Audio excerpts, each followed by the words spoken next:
move forward from here then. All right. So Nicholas, you just created your first row and you have it printed out now. Great. Mm-hmm. So what next? What next? Now that you have your first row, what do you want to do now? So now I have the first row. So is that array set in stone, or is that only within the for loop? That array is within the for loop right now. Okay. So if you wanted it to be set in stone, you would have to save it somewhere, right? Yeah. So what you can do, it's up to you. If you're going to use it more than once, if you're thinking about using it again, it's probably best to save it somewhere beforehand. So I guess that makes sense why you set up the array earlier here before you did your loop. Mm-hmm. Okay. And again, I did that because someone suggested it. Yeah. That was not the only way to do this. As you all can see, like right now, look how clean Nicholas's code is compared to what we did before. It looks a lot cleaner by setting that up beforehand, right? Especially if you're going to use it again. So if you want your code to look clean, it was a great suggestion. I believe it was. If I got it wrong, it's okay. But I believe it was Rodney that even asked us to do that last time. So it was a great suggestion. It was not the only way to do it, and it was technically not necessary. And I do believe I said that in the video last week. That was not you didn't have to create an array in order to do this. As you all see, for a lot of you, it makes it a lot easier to see and to understand because the array is kind of already built up how you would build a grid, right? Yeah. Okay. So I don't know if you're going to set up an array or whatever. Yeah. I think I might set up an array beforehand. Okay. All right. Good. You can go ahead. And I would just cut and paste it, to be honest. That's just me and my lazy ways. Sure. While he's doing that, everyone, look at the name he gave it, X array, and how appropriate that is. And there are times when you'll sit and you're like, I can't think of a name. Just call it A and B and C, and then later on maybe you'll think of a good name to use. That is my suggestion. That's what I do myself when I code. So, all right, cool. So now that you have that, what are you thinking about doing now? I'm trying to think of how I would set up that grid. I know I'd have to use the nested loop. Okay, so I would begin by asking you this: how would you set up the second row? The second row would be just Y, and then tabbed, and then Y times X, and then tab Y times X plus 1, and then so on. Okay, so in that case, how about we just set a variable called second row, and let's make the second row. Okay, and you said it would start off with. Go ahead. Is someone ask someone? Is it you want to make it a string? I guess. Yeah. You said something different though than you did last time. You said this is going to start off with some number in front and then do the tabs and everything else, right? Yeah. So instead of setting this equal to just straight up, what was I going to say? Oh, yeah, instead of setting this equal to just straight up empty strings, how about you set it equal to the string of that value that you said it was going to be? Which one? Like Y? Yeah. So it'd be just that. Okay, cool. So I was hoping that you would run this at some point and so you could see how it printed out so that you would see something. So actually go ahead and do that now. While it's happening, you guys think about what you expect to occur with that print first row. Think about what you expect to occur.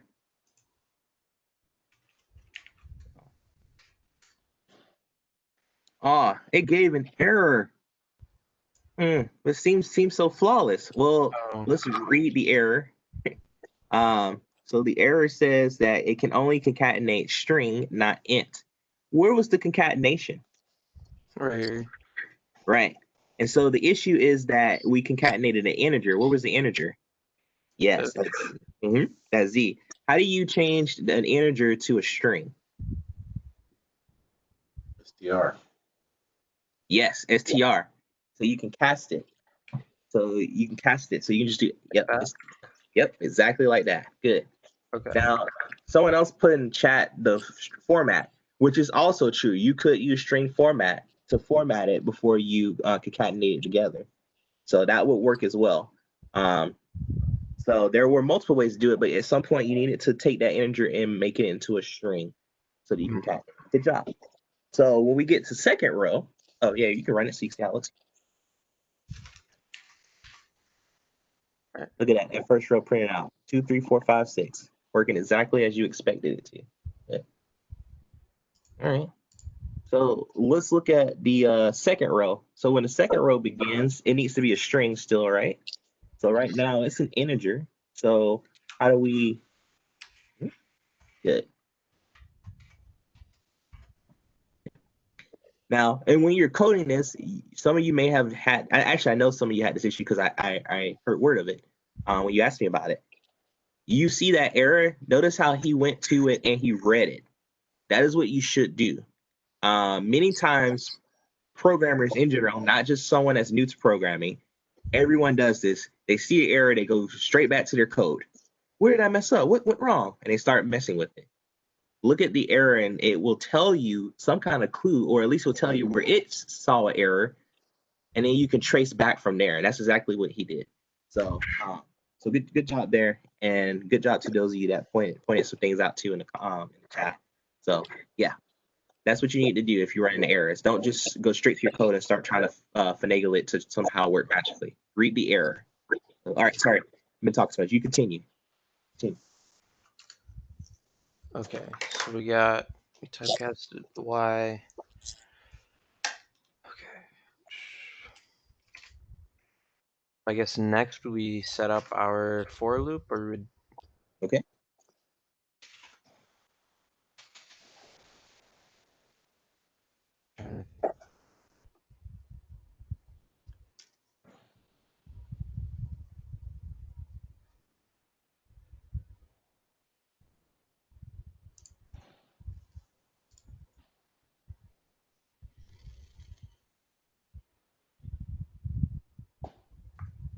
All right. So you told me that you're go ahead. Go ahead. You do your thing.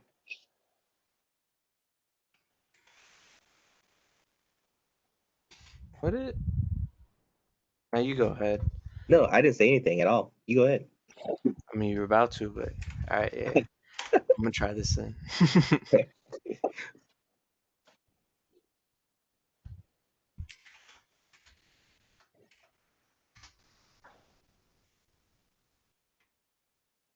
Yeah.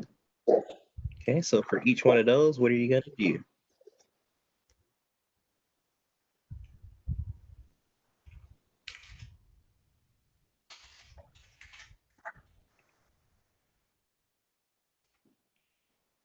Well, right now you called it second row, right? Oh yeah.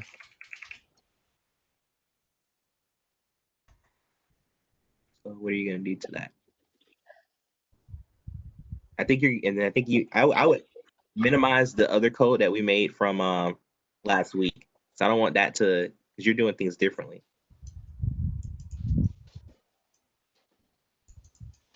I think I'm just spacing and having to like get back on the train of thought of what I'm doing each time. Okay. So Tyler suggested taking it somehow and multiplying times what you have in the first row. So So would I even use the X array in this scenario then? yeah, you could definitely use it. What were you thinking about when you put the X array there? Or how were you thinking of using it to make the second row? I was gonna multiply it by. Oh. Yeah, so it makes perfect sense to do so then, right? So let's go ahead.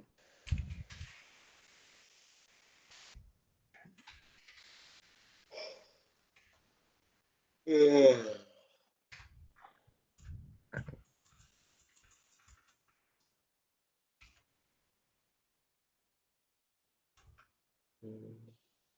Right. So second row is a string, right?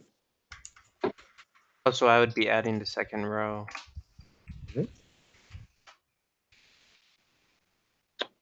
And what did you say you're going to add each time? Oh, just one. Yeah. So, well, oh, sorry. And then What'd you say? multiply it. Yeah. So, what'd you say you were going to add to the string? That's what I meant. Because you said we have, the tab. Mm-hmm. And then what else was that going to happen? Was going to follow the tab?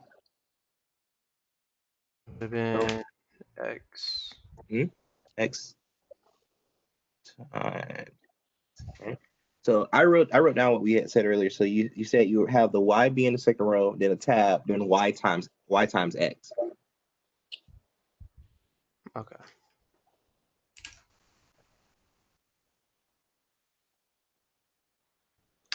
All right. I'm not getting. I don't know why I'm not getting an X shine. Okay, so second row equals plus or minus. So it's going to increment every time. Slash tab times y times x. Okay. Okay, so y times x. Okay.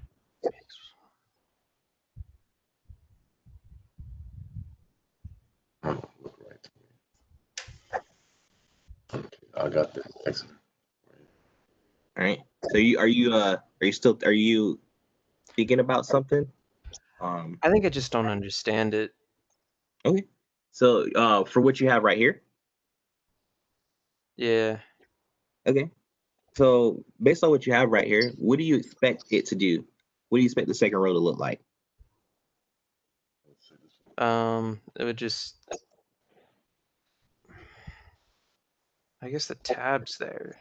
So the second row would look just. Wait, it would start with the tab, so I don't think I'd even get just y there. Well, For my how do you column. have second row set up right before the for loop starts? It's just y as a string. Yeah.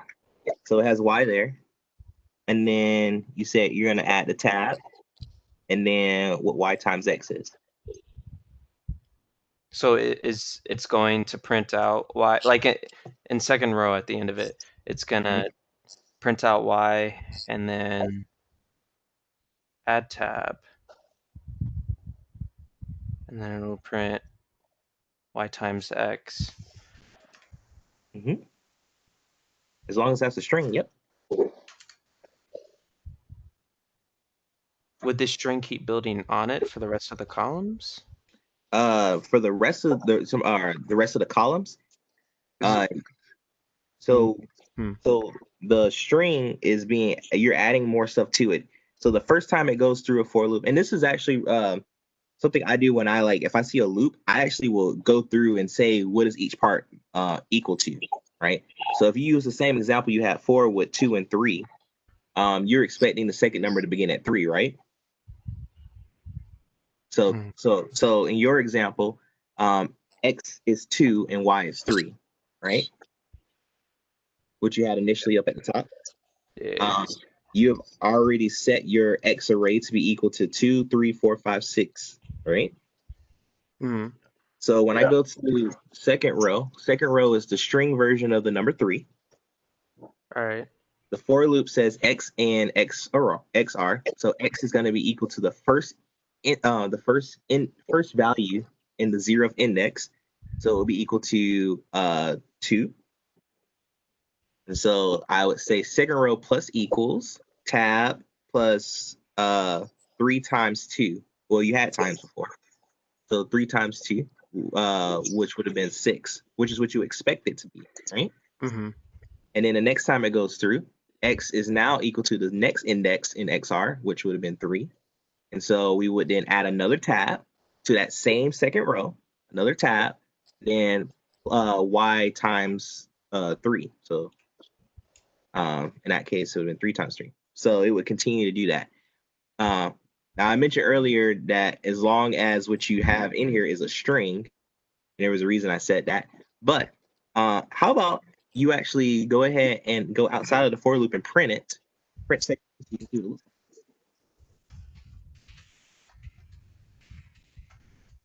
And anyone can comment on anything that they notice might happen before it happens.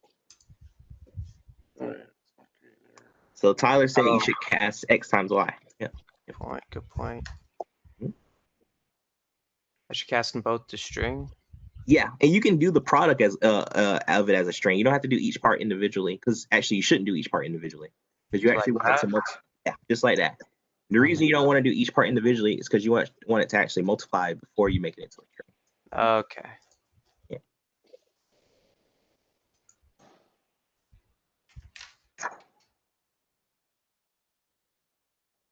Okay. So then that is the first row. And so this is where the nested for loop would come in next on top of this, because we have each one. Yeah. Well, so remember I said the only reason you should ever use a loop is if you notice something being repeated. And so as you can see right now, your second row is going to work fine. The question is, what would your third row look like? How would it look different from the second row? Okay. How would the fourth row look different from that? How would the fifth row, the sixth row? And so what we see is that you're really doing the same thing each time, but what changes? Y does. Yeah. Right? Okay. So how do you want that change to occur and be reflected in your code? That's up to you. So when we did the code on last week on Monday, we made another array for those Ys. Is that necessary? No, it's not. There's other things that you could do, but it's up to you as a programmer to decide how do you want to do it. And honestly, let's say you still didn't quite understand what to do. Do the third row and do the fourth row until you start to see what is actually being repeated. That's honest. I'm 100%. That is actually how I program. Because when I realize I am repeating the same thing again, if I didn't catch it when I was planning, then I decide I'm going to make this into a loop. Sometimes you have to type it out to realize that I'm doing the same thing over and again. So I would say second row.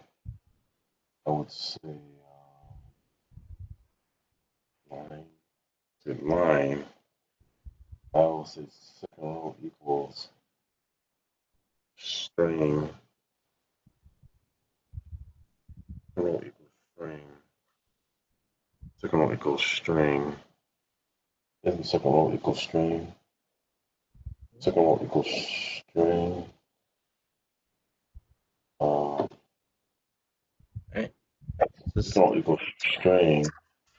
Tyler is saying some really good things. He was saying, is it now time to use Y+1? And that's the thing that you're doing again. Oh, so should I guess I should hard code it. Second row equals string. Well, You hard can. code it within the for loop. Oh. You can. Tyler says you could use some type of count In the and for, then like, put that in the for loop. Yeah. Second row. how would I put that in? Would I use a while loop within that? No. So a count is just a variable of whatever you want. So maybe before the for loop, you could do a count and set it equal to, you could do that, or you could, it looks like he was saying set it equal to Y. Right. I would not do that. And the only reason I would not do that is, well, no, that's fine. He was guessing that because he was saying you only want to do it four more times. That's what he was getting at with that. Yeah, but if you type that straight up, what's going to happen is it's going to actually calculate that is Y+1 less than 4, and then it's going to give it a true or false statement because that's a Boolean, right? So, but saying the count equal to Y, that works. Yeah, that works fine. And then if that's the case, then where you have, Wait, why would I be setting it to Y if it's a count? Is it a count of each row? honestly, it'd be up to you. Or You can set it to you can set it to 0. I think that's what you had before. If you want to think of it, how many extra rows you're adding, that works fine. Yeah. Okay. So how are you going to use it then? question. You're using count to kind of keep track if you're on, like, say you're on row 2, you're not adding anything extra to y, and then when you go to the next row, you're going to add 1 to y. Is that how you're going to use it? Yeah, but I'm not sure if I'd use that in a while loop. I feel like while the count is, you know, under 4, then it'll print the next row and it'll add 1 to y. But not sure how I would do that. Okay. So how about this? I'm gonna see if I can allow to. No, it won't let me do it on yours. Okay. I'm gonna try to quickly get what you have already written down. I mean, I can copy Copy paste it. Yeah, I was actually gonna ask you to just do that. And then I'm gonna share my screen. Paste that into the chat. And then we can talk about this more. Format it all. Thank you. Looks great. That's good? Yeah. All right. Looks great. All right. So, and I got some editing to do here. Oops, there we go.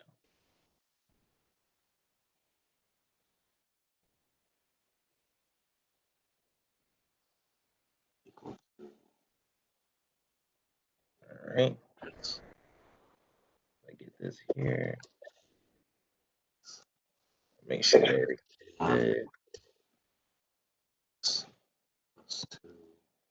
There we go. X plus 3, X plus 4.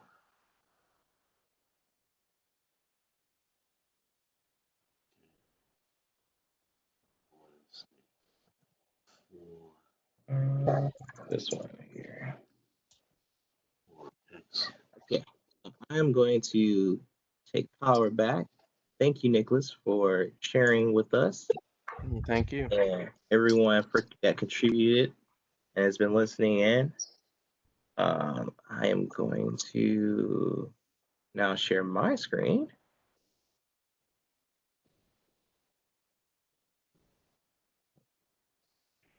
All right. So everyone, can everyone see my screen? I don't think it, no, it didn't fully share.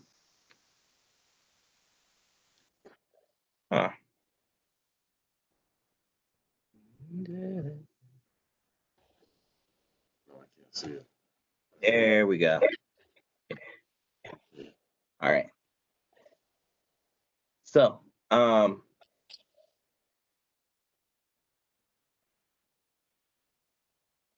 the question here, so it's the suggestion was to use count in some kind of way, to keep track of what row you're going to and as you're moving on. So, I'm gonna have it here. We haven't really decided what we're setting it equal to, so I'm just gonna put 0. We may change it, we may keep it. So now that we understand how the rows are made, I want you all to tell me, how would you move to each column? How would the column change? Or not column, sorry. Now that we know how each row would be made, tell me how you would change as you move each row, as you increase your rows. What changes? Say, What changes as you increase each row? What changes? What? The numbers. You're right. And then which number? Not right. There it is. Yeah. Are added. That's right. So our number is added. So y value is added, and looks like some of you even said it's y plus 1. You're right. We are increasing the y value by 1. Our number is being added. So let's create something that will do that. How about, hey, do we know how many times it's going to occur? Yes, 5. Yeah, we're going to do it for 5 times in total. So since we know how many times we're going to do it and we're doing the same thing, we can do a loop. And because we know we know exactly how many times we're going to do it, we can do a for loop. If we weren't sure, it would be better to do a while loop. But you can always use a while loop. For loops are only for when you actually know how many times you need to do something. So in this case, for and I'm not really sure what we're going to do yet, so I'm just going to leave all that blank. But what is actually being repeated? You all said that we're increasing y by 1, right? So I could use count here if I wanted to keep track of that.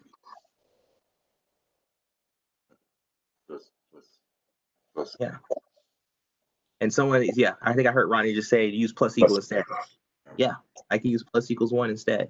And so the count starts off at 0, and now it's going up to plus equals 1. I can ask how many times do I want this to occur. You all already told me how many times it should occur, right? You said it should happen 5 times. So if I want to, I can straight up say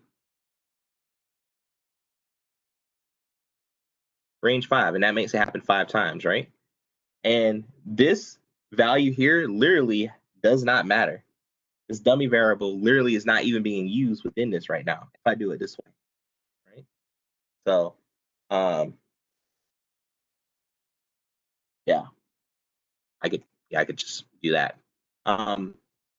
Now there is something else though that could be done. I'm gonna leave it like this though, so I'll call it straight up, just call it dummy, because it's not even being used.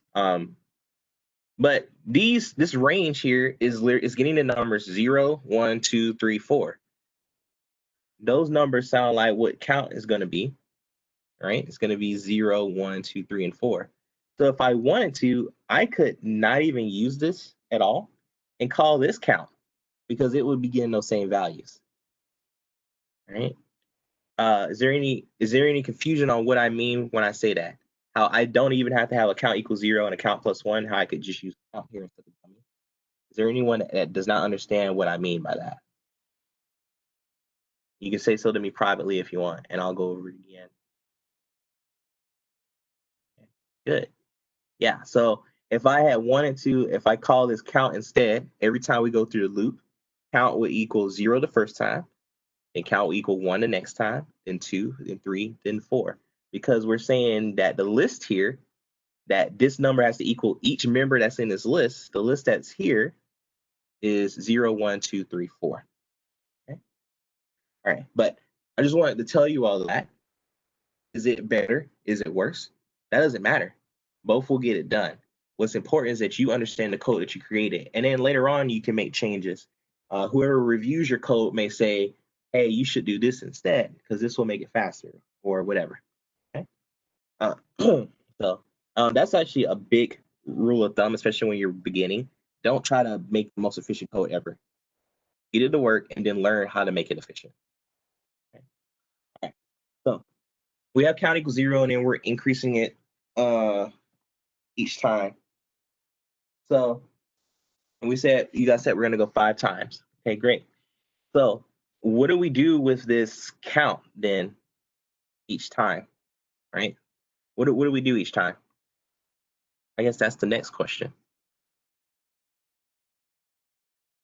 Once you know you're on the next row, what do you do with that information?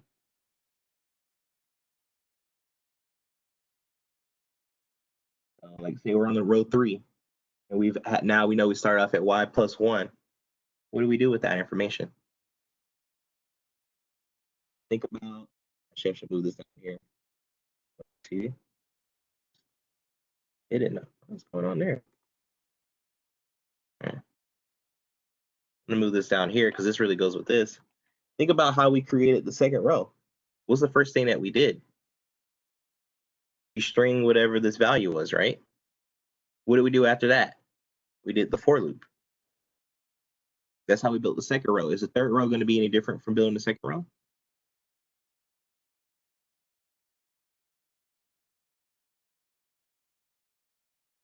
That's my question to you all. Is the third row going to be any different than the second row?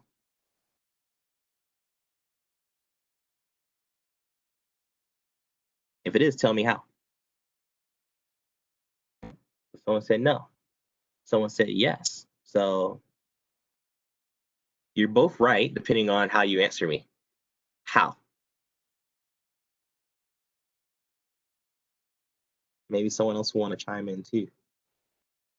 Y will be increased by 1. Will count be used as a modifier for the loop? Ooh, yes. That is exactly what we can do for this. And that will answer the how and why both people are correct when they said no and yes. Because what we do with the third row from the second row is actually no different whatsoever, except for the small change in that what we're using on that row to multiply is now y plus, or is y increased by 1. Okay, so if we keep that in mind, then that means we are literally doing the exact same thing each time. So we're taking some row, like the second row, third row, fourth row, fifth row. We're taking some row and we're setting it equal to the string of y plus whichever row we're on. So we're on count 0 to start off, right? Next time, because count plus equals 1, this would go to y plus 1. The next time it will go to y plus 2. Next time it will go to y plus 3, and it would keep doing that.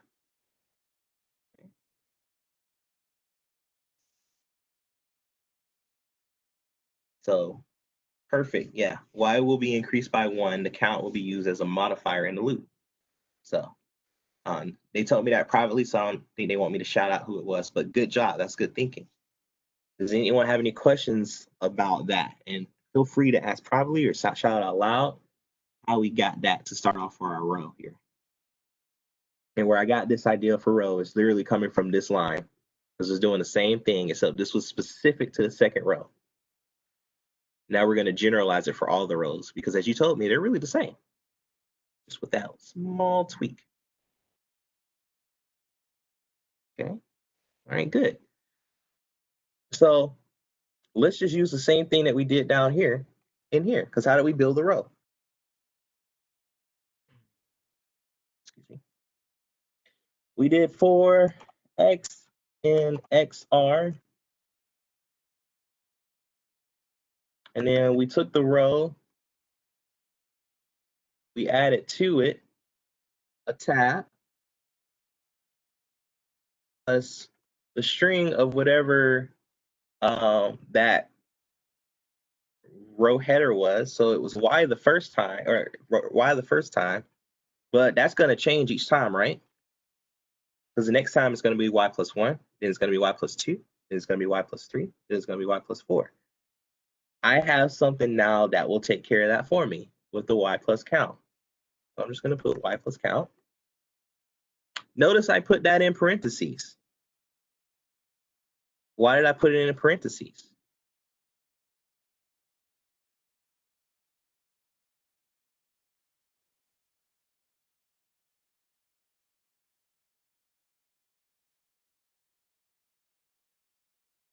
So it said so that it executes first. That is great. Yes. So it executes first, because now it's going to be multiplied times whatever x is in xr. Oops. So it's in parentheses, so it gets executed first. We add y count before we multiply. If we did not put it in parentheses, order of operations would say multiplication occurred first. And then our result would not be what we were looking for.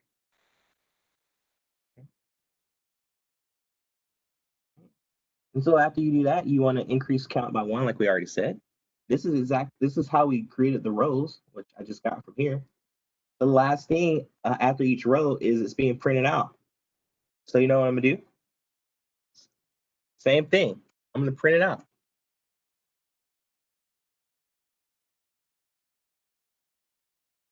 So the exact same thing that we did in the first one, or they did for the second row, we did here.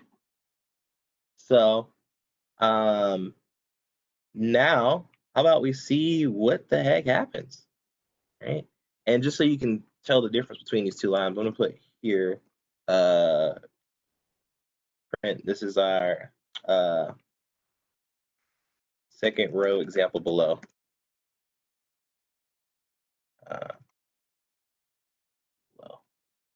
Okay, so the question came up, why do we have 2 parentheses in the row for loop? Okay, I see it now. So these, but just in case someone else had that question as well, these 2 sets of parentheses, the first one was so we could execute it before we multiply, and the other one is to go with the string, so that it gets casted to a string. All right, so I'm gonna run this. We're on week 4. So I'm gonna call it, or we're on week 5. What am I thinking? I'm gonna call this testing 05. Save that. And it says EOL while scanning literal string.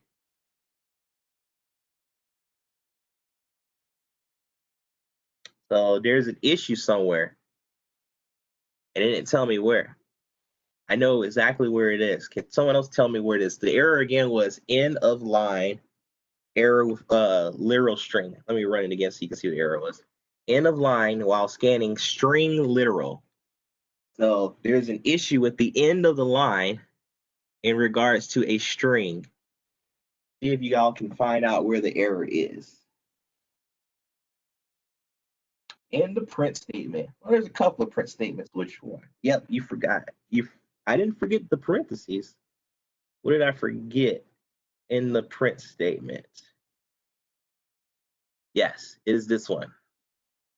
Right here. Oops, sorry. I did not close out that quotation. Good. Okay.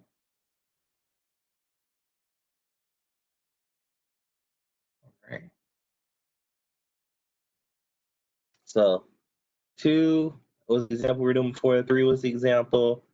And notice, what do we get? 2, 3, 4, 5, 6. We get 3, and then we get tab 6, 9, 12, and it looks like everything is working exactly as it should. Okay.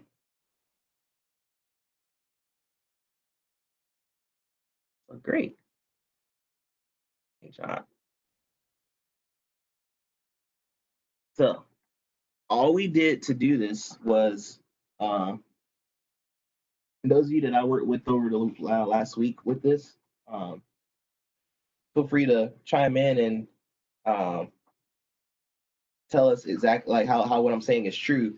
But we literally wrote out what we were going to do on paper, as if I handed you a sheet of paper and said, I want you to make me a 5x5 grid based off 2 numbers I give you. That's actually what we did to start off. So we knew exactly what we needed it to do within code. This is what I'm talking about when I say playing your code, or not playing your code, but playing your program. Once you understand the problem, the next step is to plan. That happens way before you code. And with that plan figured out, then you can come in and code.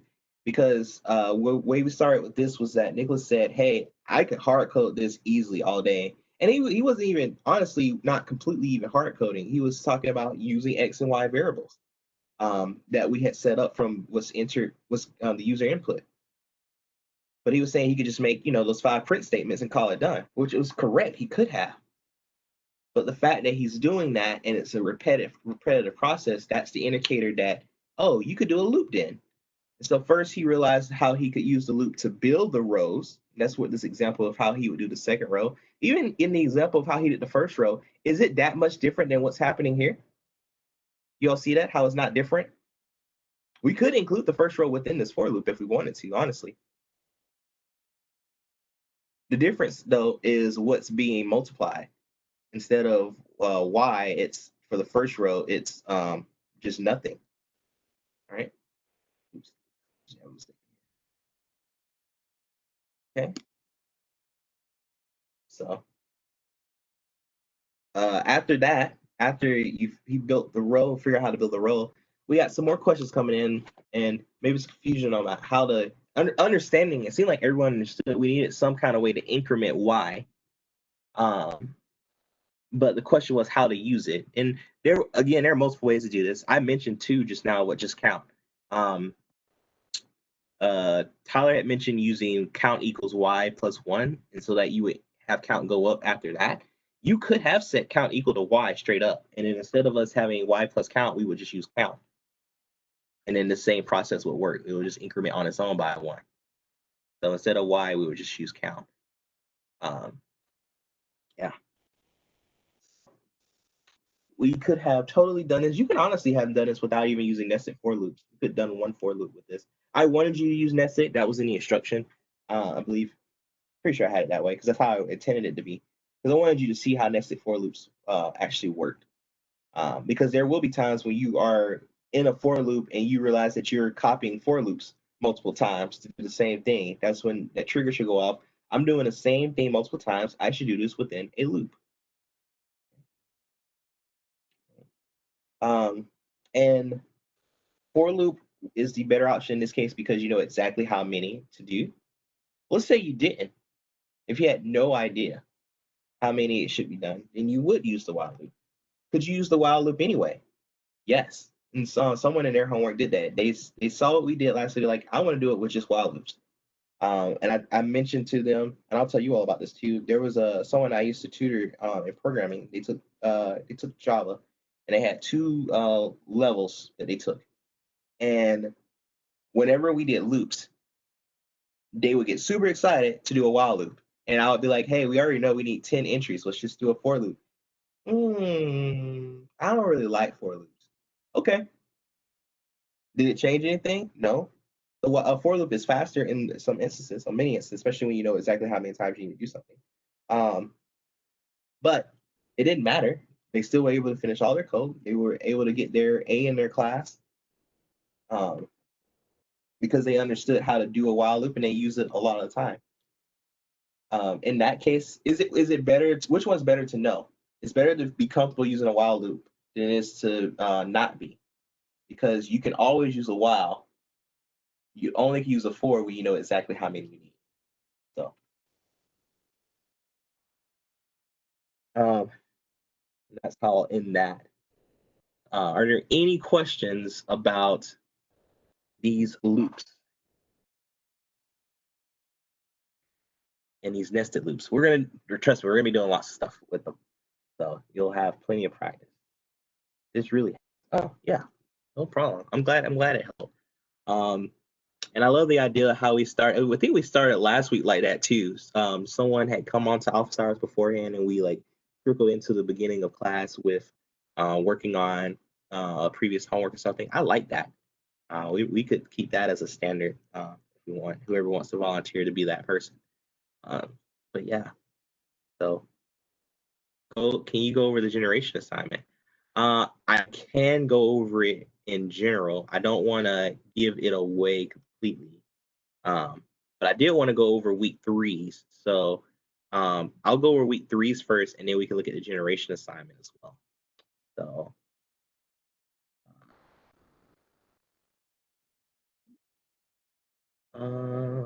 let's see. Week 3s was our salary scheduler, and in our sentence concatenator.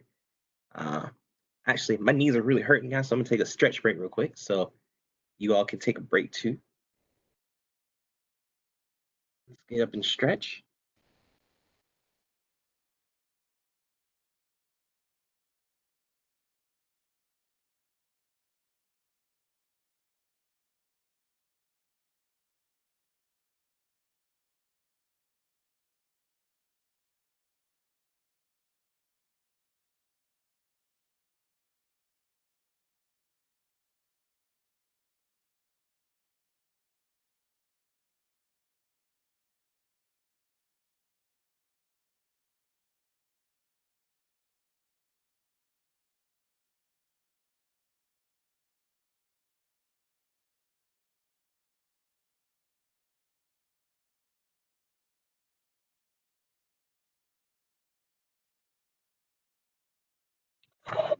Okay. All right. That was getting to me. All right. So the salary schedule that we had before.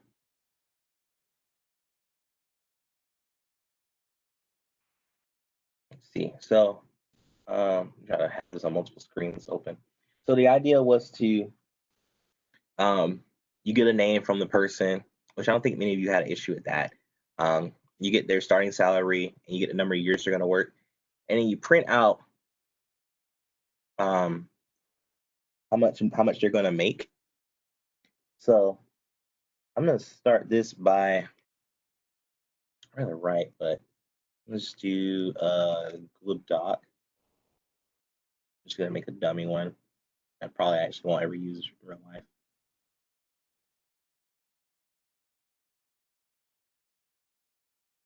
Okay.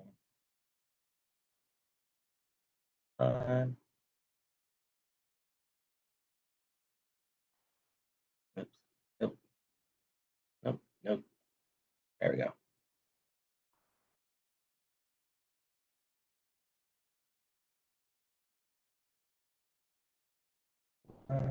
There we go. All right. So with assignment 3, this is how I would honestly begin it, or 3D, I guess it was. I would begin by planning. So I understand the problem. I need to plan. So first thing I'm going to do is I'm going to get user input. I'm going to get their name, and I'm going to get their starting salary. Then I am going to get their number of years to work, so the amount they plan to work. Okay. So once I do that, I am then going to print out this stuff, right? So, yeah. I'm gonna print. Oops. I'm gonna print the salary schedule.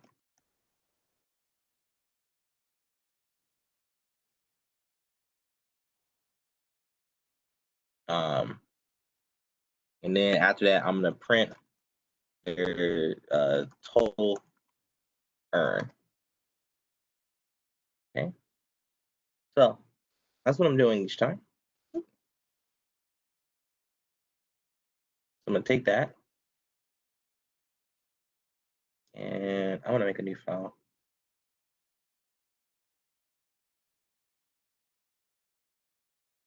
Paste that. All right. Can everyone see my text? Okay. I can enlarge it now that we all know how to enlarge our text if we need to.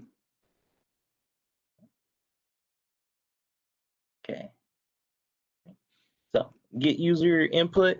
So I'm getting the name and the starting salary and stuff. So I'm gonna start off. I'm just gonna call it name. So name. This string, which is already automatically a string. So input. You're ready. No, I'm not fun with this. What's name? Okay. All right. Next, we're gonna get their starting salary. Call it salary if I want to. And this is going to be a number. So I'm actually going to float it.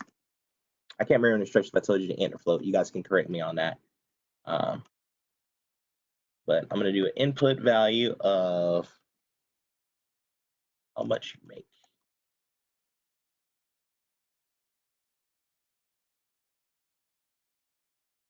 And then let's see how long they're going to work for.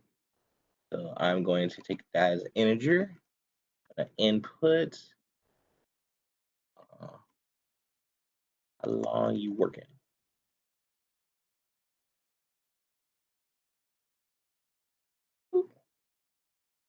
Okay. And so next, all I need to do is to print out those years, right? That's all I got to do. Okay. So what is being printed out exactly?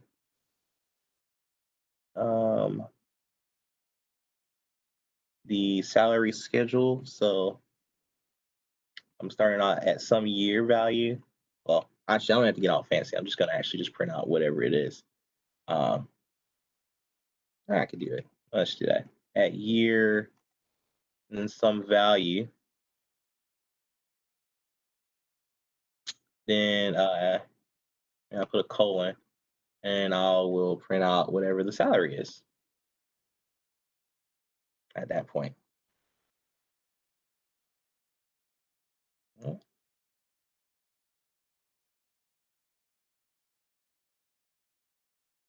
Okay. And then I'm going to print the total.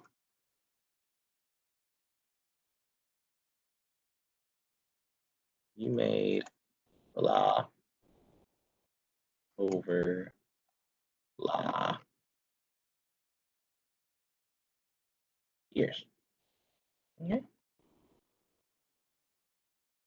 And you could make this however you want. I'm just drawing, like, trying to make it my own. What's some examples here? So that's all I have to do. I don't do anything else. Well, how is this stuff built though? That's going to be printed out exactly. Okay, well, let's talk about that. Well, we know that we're from the example.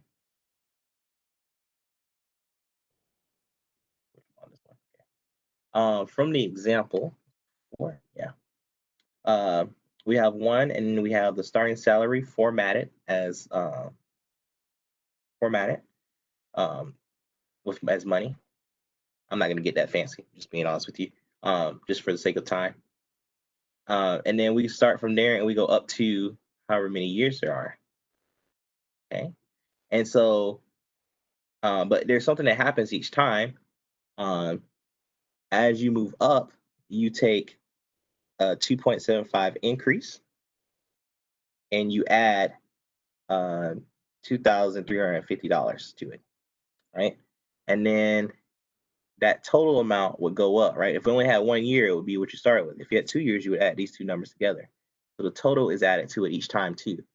So every time we print, we are taking a value, multiplying it times 2.75, the 4% increase, and then we are adding to it $2,350.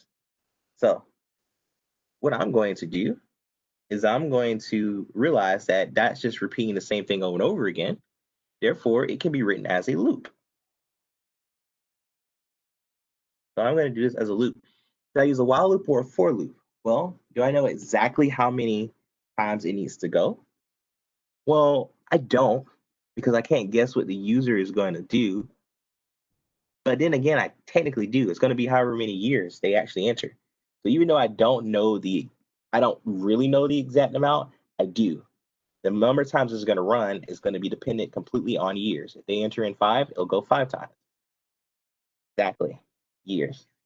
So that means I can use a for loop for this. And I'm just going to call it for blah. And I know I need to do this however many times there are years. So I'm just going to straight up say range. I'm going to put years. I can do that. There's no problem with that.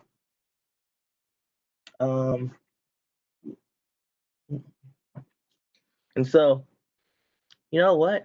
I'm gonna go a little crazy here. I'm gonna put year. Does that make sense? For year and years, right? So that way, when I start off with this guy here, I'll put this inside the for loop because it's gonna print each time. But when I start off with this guy here, it's gonna start off at what number? What's the first time this goes through? What is year gonna be equal to? What number is year gonna be equal to the first time this goes through? Based off the fact that we're saying range of the number they enter. So you can imagine they enter 20 in there. Range 20. What's the first value that year is going to be equal to as it goes through this for loop?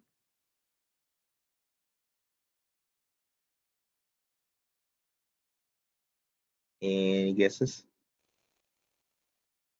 0. That's right. The first time this goes through is going to be equal to 0. Remember, range starts at 0 and goes up to the number you give it. You can tell it where to start and stop if you want to, but if you only give it one number, it will only tell you, it will only start at 0 and go up to that number, not including. So that's very important to keep in mind, because right here, if I want to say I'm at year 1, the first time this goes through, this is going to be at year, and it's going to be at 0. How would I make 0 become 1? And on the next turn, how would I make 1 become 2? And on the next turn, how would I make 2 become 3? And on the next turn, how would I make 3 become 4? Someone please stop me from this loop. I need my terminating condition for my while loop. How would you make 4 become 5? And 6 become 7? Yeah, plus 1. And so if I wanted to save this as a variable, I could. And then like do year plus equals 1. I could totally do that. Right now I'm gonna do this. If I need to use year more than once, then I will do exactly what someone just suggested, doing plus equals 1. Okay. So let's see if I need to use it more than once. Would range from 1 to years also work? Was a question. Well, so let's just go with the example, right? So the example has years being 20 that they give you. So if you use range 1 to years, or in this case, that would be 20, it would start at 1, which is great. And then it would go up to what? It would go to 19. So if you wanted to code this so that it did this appropriately, I could say 1 comma years plus 1. Then that would be it would go to 1 to the number of years. That would work. So again, the question was, would range from 1 comma years work? And the answer is no, because it would always stop right before that last year. The only way to get it to increase would be add plus 1 here. But you could also add plus 1 down here. So either way would work. It would depend on what makes most sense to you. Okay. And then what are we going to add in here? We're going to add in whatever the salary is, right? Well, with some changes, of course, right?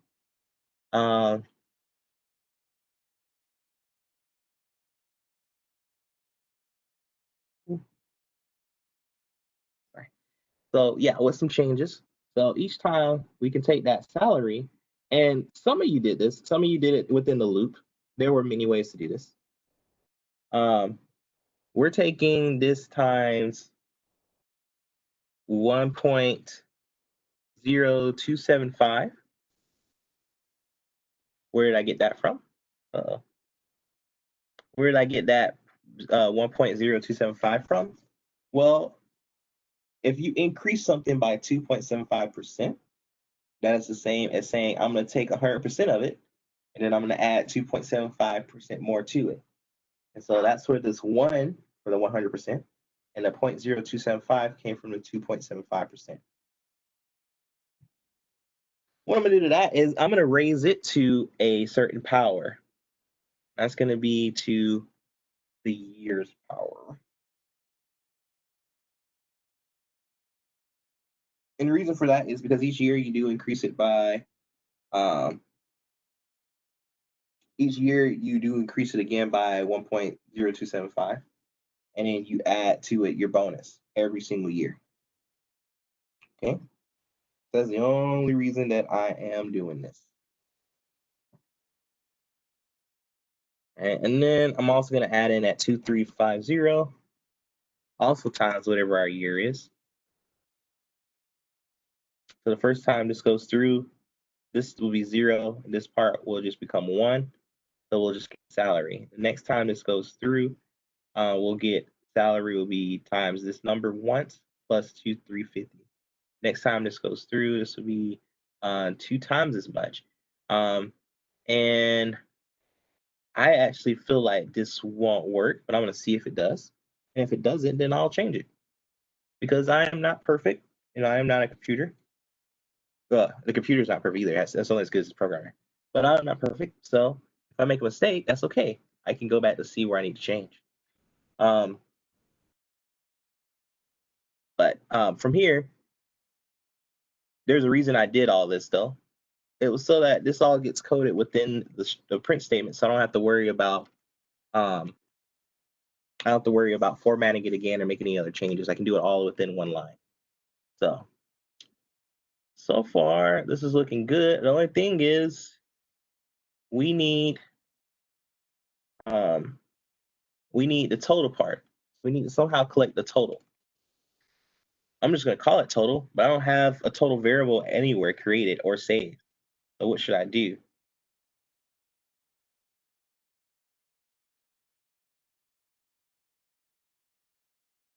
That's right. I should create a total variable. So I'm going to set total equal to 0. And then each time it's in here, I should add to the total.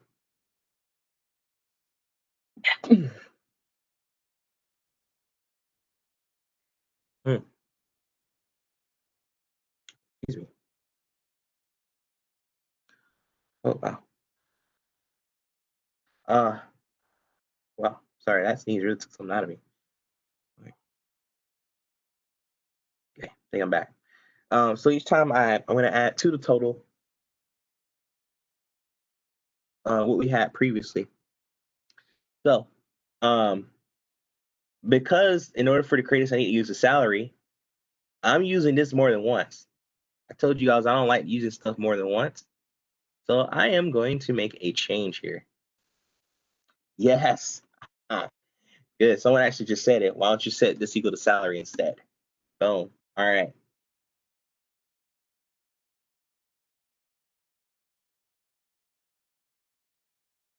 So that's exactly what I'm going to do. And then why do that though? Because now this equals the salary off the first time. The first time this goes through, it gets taken care of. The next time it goes through, total would need to change. And I know exactly how to change it. Let's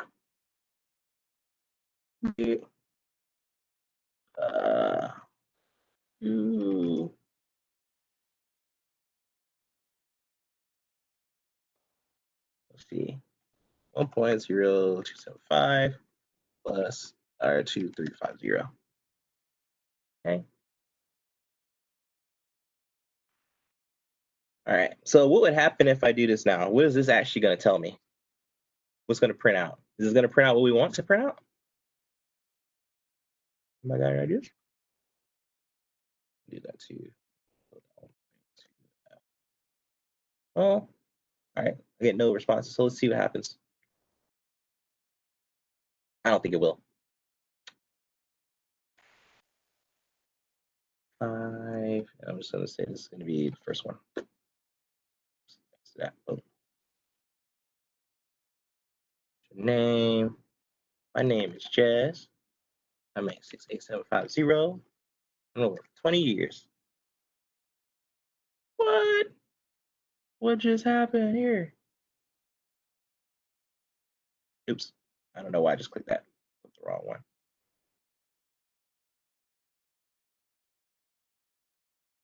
What happened there?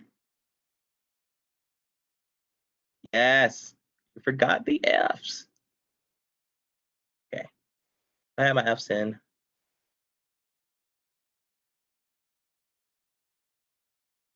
Run it again. My name is Jess. 68750. For 20 years. Oh, look at that. That looks nice. Wait a minute. Something's off. Oh, sorry. Go away. Okay. That looks nice-ish. Only issue is that it's not the right numbers. It's that total there. So I guess I learned my lesson. I should split those two things up, huh? Yeah, I should split those up. So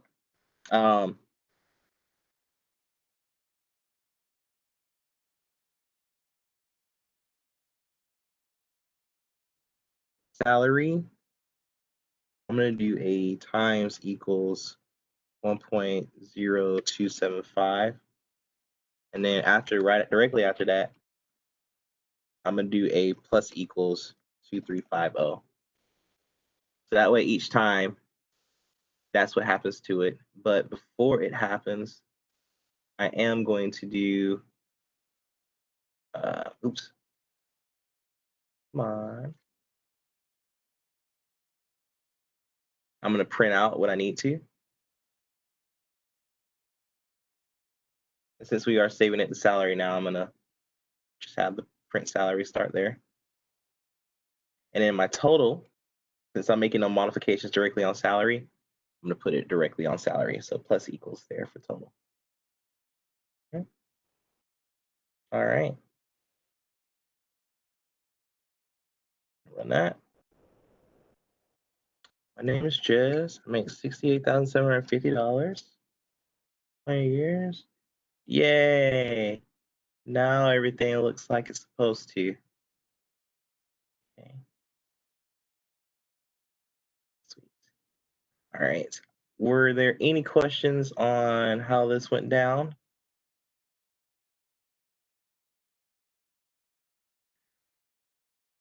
And there were, again, numerous ways to do this. This is just one way. But I wanted to really emphasize how I went to writing down my plan first, and then I started adding the code to it. And then when I saw issues, so that's the stage after decoding, right? You start testing and debugging. I found issues and we went back and changed. We debugged. Like I forgot the F's on all of the strings. And then we realized that even the equation didn't come out exactly the way it needed to. So we had to go back in and change again. Okay. All right. All right. So that was that one. Let's look at, what was the other? Is it simple to change a loop to a while loop?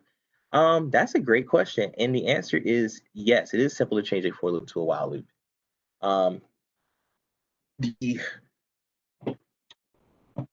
The simplest way to do so, I think the total should be, what is it?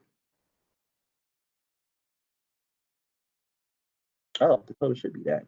Well, where did we mess up here? Did I go too much? 7, 7. Yeah. So is it just the last value that's off? See. 1, 7, 2.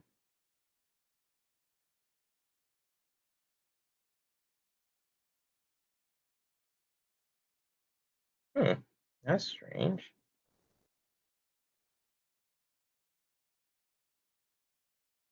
Oh, I think I know what happened. Good catch. I didn't even see that. That's bad. Huh? I put the wrong number in for the salary. Isn't it E set equal to total?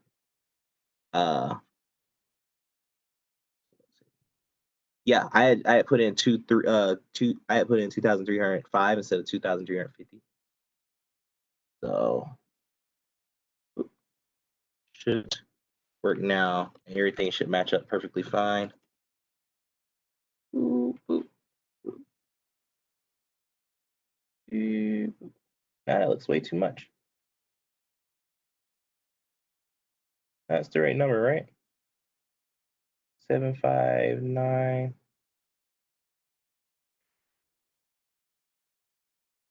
Oh, I don't know why I keep accidentally doing that.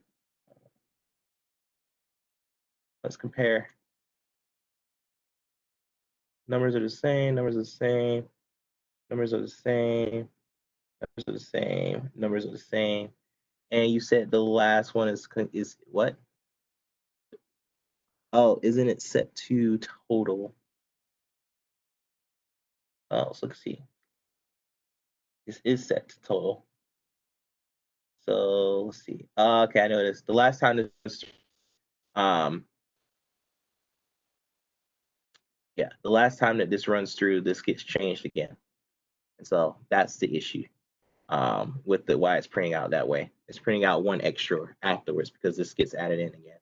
And so what I could do is move this stuff in front of the print statement instead. So before it gets printed, this stuff occurs. If I did that though, then I would want to change the way this starts off for one. So if I were to do this, would it work if you move plus equal below the statement? Oh, it's already below the statement. So it was adding an extra layer to it. Actually, we still want to start this to be at salary because otherwise. Actually, let me try it from here. Because I'm adding the salary to it each time. the first time if it was at salary, then it added a new one. So it's adding an extra one each time. Yeah. Okay. So if I set it as 0 here, I see what you're saying now. You're saying before we make the change to the salary. That's what you mean below this statement. So,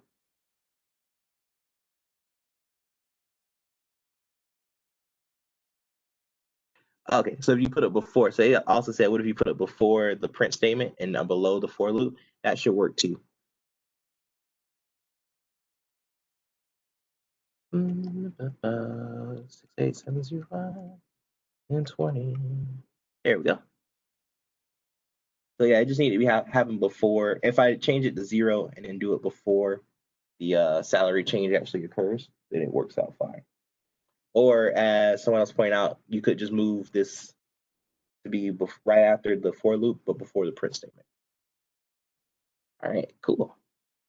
So we were going to look at the next assignment. So let's see, hopefully this doesn't close everything. Good. The sentence concatenator. I think everyone probably did this fairly well without much issue. So for this assignment, you pretty much were just asking the user to input random words, not random. You would tell them like they had to be certain things, and then you would concatenate those pieces together. So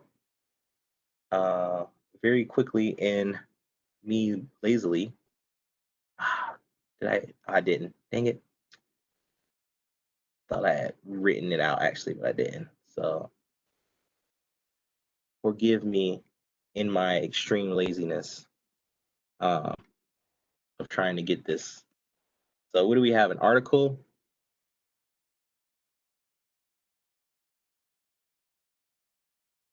Let me do this so I can see it all at once. So we had an article, we had an adjective, I'm just gonna put adj, a noun, we had a verb, we had an adverb, we had a preposition, we had a second article, we had a second adjective, and we had a noun, a second noun. So I'm gonna be very lazy. All this first one, my second's there.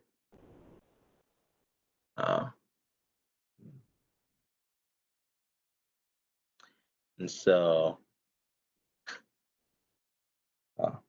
so the way I'm about to do is probably the way many of you did it is actually the slowest way to have this done. It is a slower way to have this done. While I'm typing this out, I want to see if anyone can understand or probably guess what the fastest way to actually do this would be.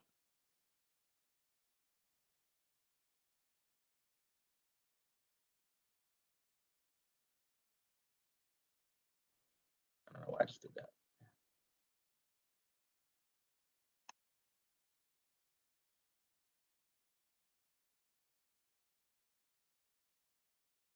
So what's going to be faster than setting each of these things equal and then concatenating it at the end?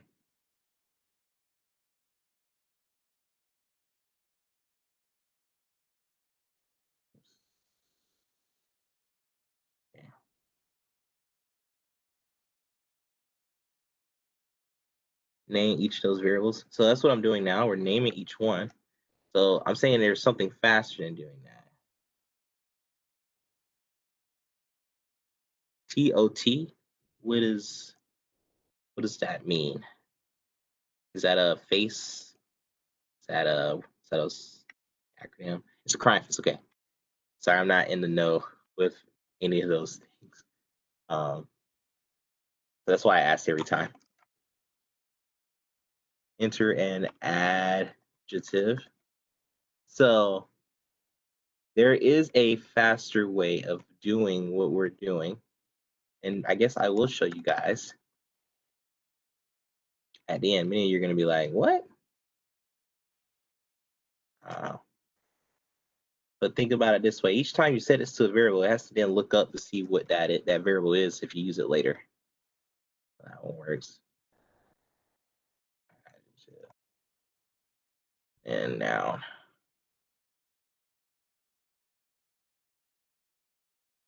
okay, and then you guys did print. Some of you might have did the plus sign between it. A list. A list is a good idea. You could have all these things saved into a list. Then you would have to, but then you still have to bring each piece together, which is essentially exactly what we're doing.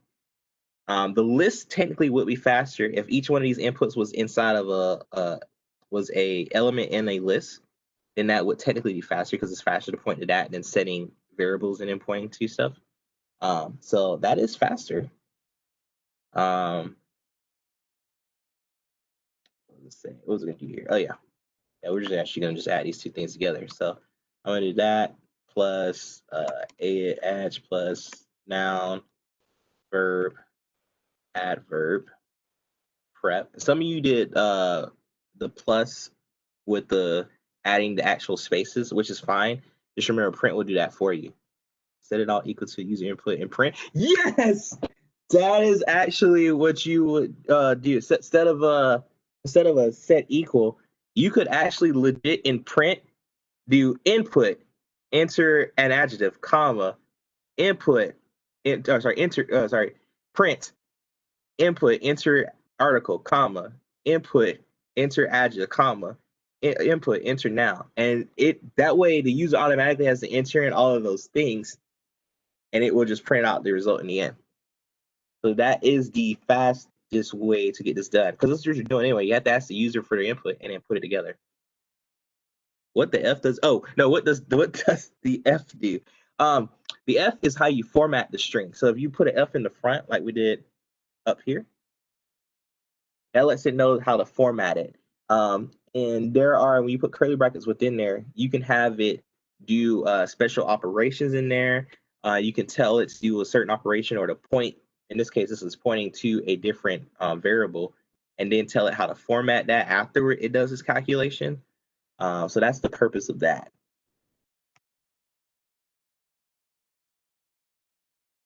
I'm assuming that is the if that you were referring to. Let me know if it's not. Yes. Okay. Cool. Cool. Now I gotta do all that again. So my name is. We're gonna do young Chris, and young Chris did not make much money, and he would have had to work for 30 years before he retired.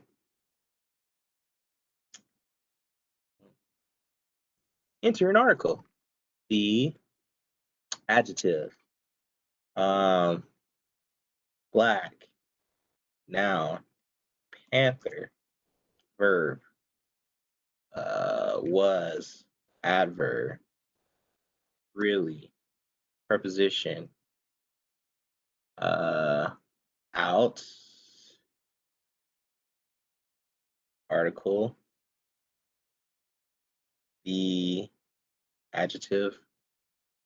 Freaking universe. Okay, cool.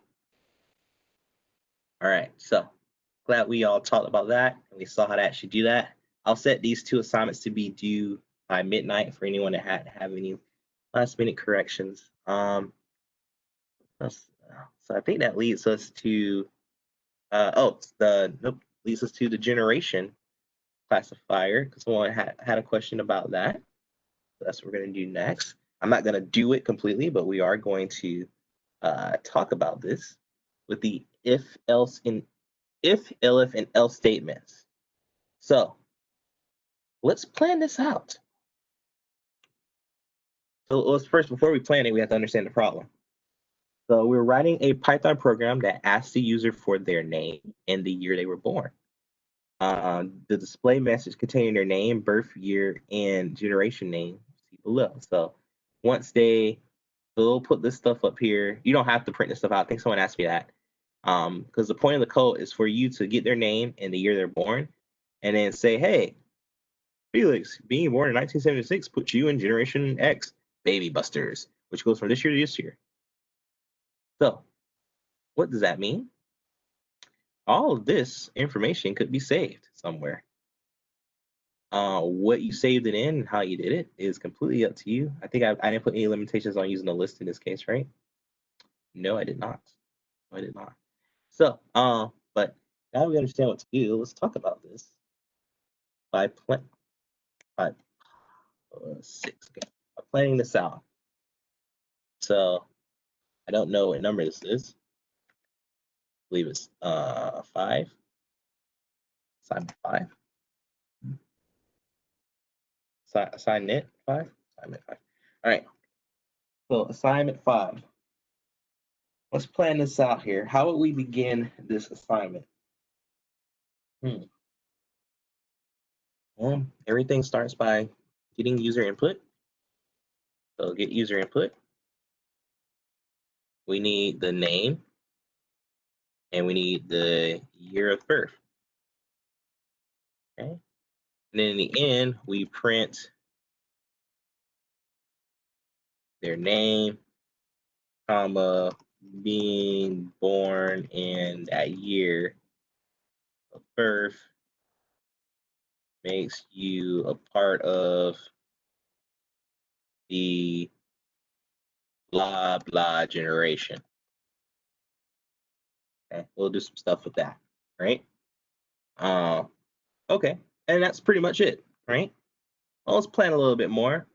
The get user input, getting the name and the year of birth, that's pretty much that's planned out, right? There's not much else we really need to do in that case, or maybe there is, because these well, we'll get to that in our planning.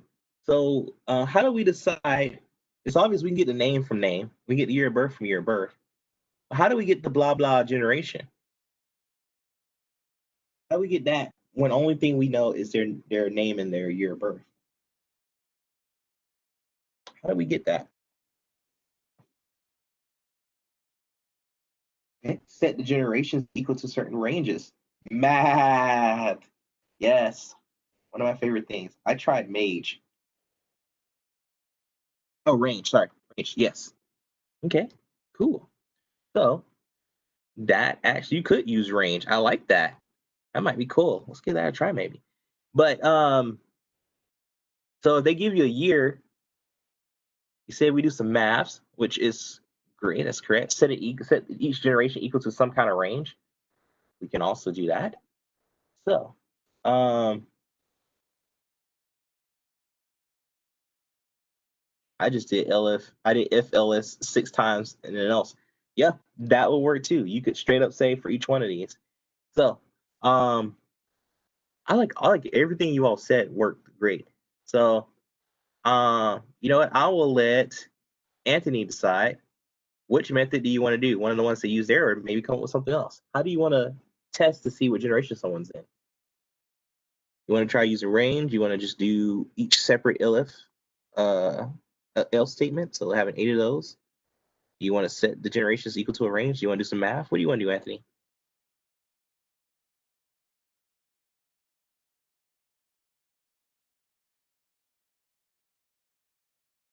Range. Okay, cool. So we're going to do range. So to do that, I'm going to show you all some stuff in Python shell here. Hopefully that is visible. Oops, I did not want to do that. Okay. I'm going to make you give me a new one if you don't stop. Yeah.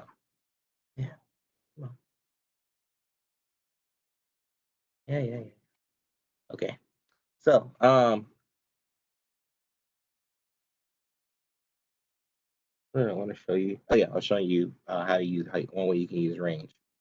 Let's just test out something. So if 2000 is in range of 0. Well, I guess we can use some numbers. 1924 to I don't know what the other one was. So 19 something. I'm just gonna put 65 for now. Actually, I'm not even gonna put the F. I'm gonna take the F out. I'm just gonna do this. 45, sorry. Thank you. It was 45. But notice here, 2000 in range 1924, 25, or 1965. False. This is a Boolean. So you know those, like how we use in the for loops, we put in and we set in this listing? You can do that in the if statement. You can do that at any point in time. You can test to see is some number in this list that I'm going to put right now. So this is a beautiful way to use those ranges that were mentioned before.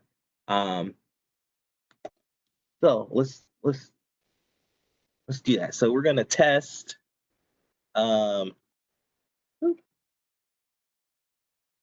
test year of birth to see which range it is in. Okay. We can get real crazy with that if we really want to.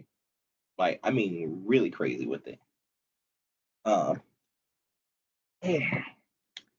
So, but that's essentially all we need to do is test to see which range it is in. And what I just showed you is an easier way to do that. So if we went back to, well, I guess actually I'm gonna stop there.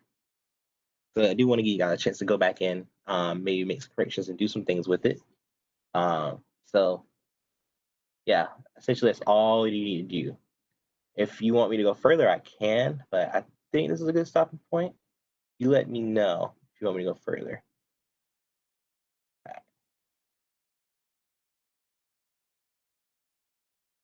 So we're testing each year of birth to see if it's in a certain range. And those ranges were listed. And if we know a range works, so say like we just tested 2000, we can go through each one of these. So we see 2000 works in here. Now we know what generation they are in. We know what name they are, or we know what their name is, and we know what year of birth they have.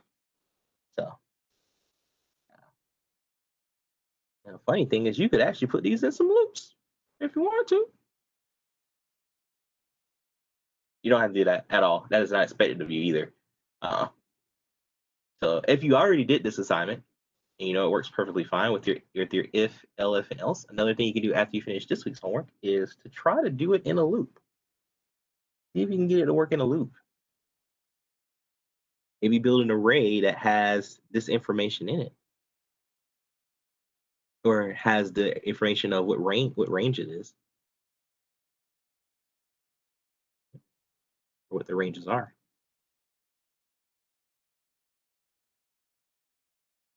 Okay. All right. Any more questions about the generation classifier assignment?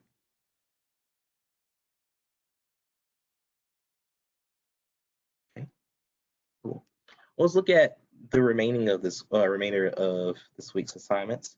And maybe we'll get to the list of topics that I wanted to take a look at. They're not even necessary for your assignments, just some more things to learn and practice that you can use while you're coding. Something's in the way of my clock, so I'm trying to get rid of it. I'm not sure what it is. It's not that one. This one? Oh, I have no idea what happened. Oh, it's that one. Okay, there we go. All right. So let's take a look at Olympic judging. Okay. So Olympic judging. The purpose of this assignment is to provide practice with sequential if statements. That means you have an if statement. Then after that, you have an if statement. Then after that, you have an if statement. It goes in a sequence. So let's pretend we're in the Olympics. I don't know when that's going to happen. Oh, wait, that would have been this year. Would have been perfect. So Olympic judging of subjective events such as ice skating or gymnastics is performed by a panel of judges from various nations. Toward bias, so to help prevent it, it still happens anyway, the low and high scores are removed and the remaining scores are averaged to determine the judge's score. we're going to write a Python program that asks the user to enter a score between 0 and 10 for each of 7 national judges. So China, France, Germany, Great Britain, Sweden, United States, and Zimbabwe. Okay, so you're going to enter in the 7 scores for each of those. So print the project title on the first line like you always do, and then put your name as a developer, describe what's happening in the code. And someone asked me, can you all change the descriptions? Yeah, if you feel like the description needs that's given, if you feel like the description needs to be better, change it. It is your program. All of that is just an example. You don't even have to make things look the exact same, right? Like you may put China score, France score, it's up to you. Make this your own. The only guidelines requirements are what's listed. Okay, so keep that in mind. So, yeah, so make that your own. So after gathering the 7 scores from the 7 national judges, we should determine which nations had the low and high scores, and then find the average of the remaining 5. Does it say tell me who had the lowest scores?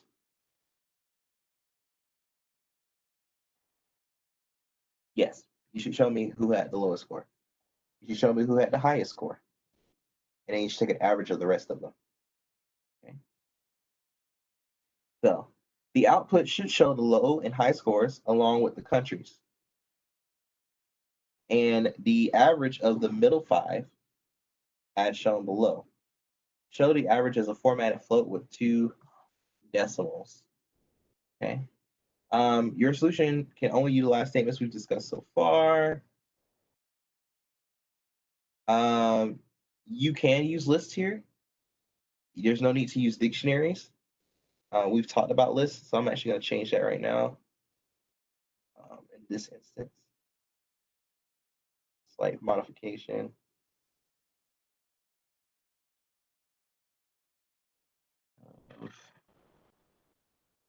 Any other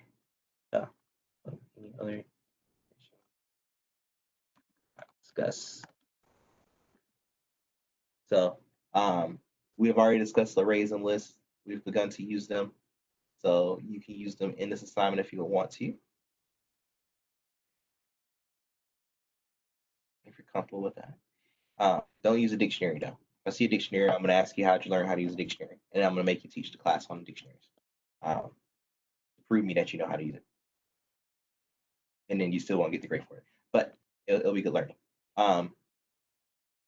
So question is, how do you do this, right? I'm sure all of you know how to get the information for each score, right?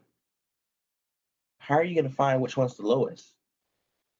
How are you going to find which one's the highest? How are you going to find the average?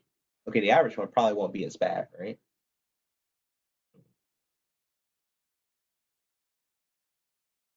So,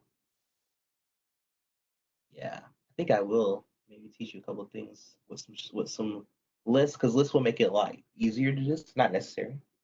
But some things to think about while you're going through this is try to do some Python shell here. Is I'm gonna take some random numbers and say a equal. Ooh, actually, can I do that? It's gonna let me.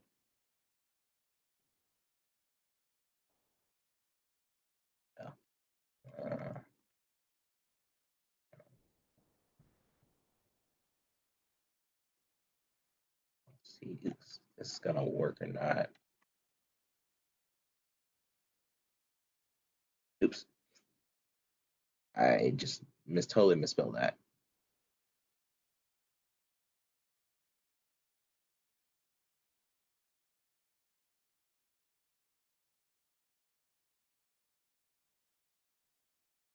All right, here we go. Let's try it again.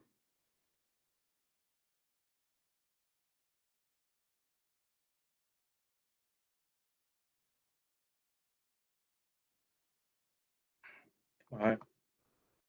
There we go. All right. Oh, okay. It's actually ran int. Oh, I didn't want to use it. I want to use a random number. Whatever. I'll just do it. So a equals math. I imported math, right? Yes, I did. Okay. Oh, I gotta import math and then import random. That's what it is. Import random. There we are. Now I can use it. All right. A equals, and then we'll just do. I should have from. Oh, we'll do a random number.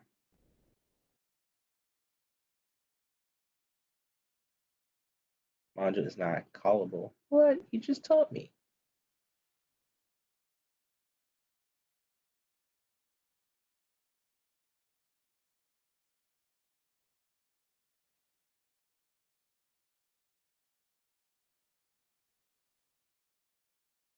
Okay. For some reason, I can't get these guys to go, and they are defined. Let's see. All right, fine. I'll just do it the old-fashioned way. I was trying to get this to use the random numbers, so that way I didn't have to figure out what the scores would be or anything. I was just going to give it some random numbers. The int, random, and range, they work just fine. I think I figured it out.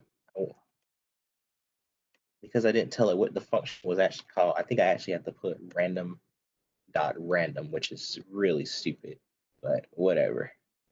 Yeah, that's what I need to do. All right.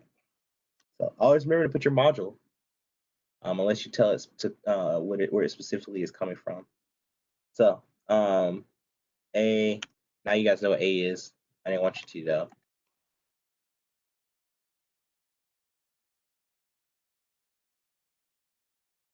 B and C.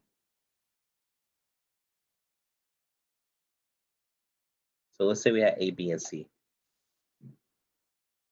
We know what A is, just because I just showed it to you, but we don't know what B and C are.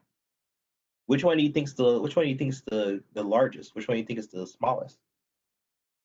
Any ideas? Oh, we don't know. So what I could do to figure it out, how would you figure out which one's the largest, which one's the smallest? If I couldn't show it to you directly, how would you figure this out? Anybody have any ideas? How would you figure out which one's the largest, which one's the smallest? We can start with the fact we know what A is, because I just showed it to you, if you want. How would you figure out which one's the largest and which one's the smallest?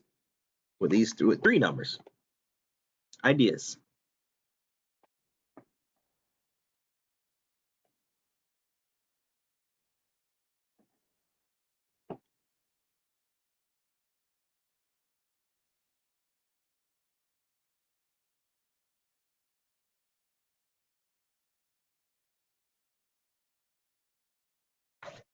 Booleans, ceilings, and floors.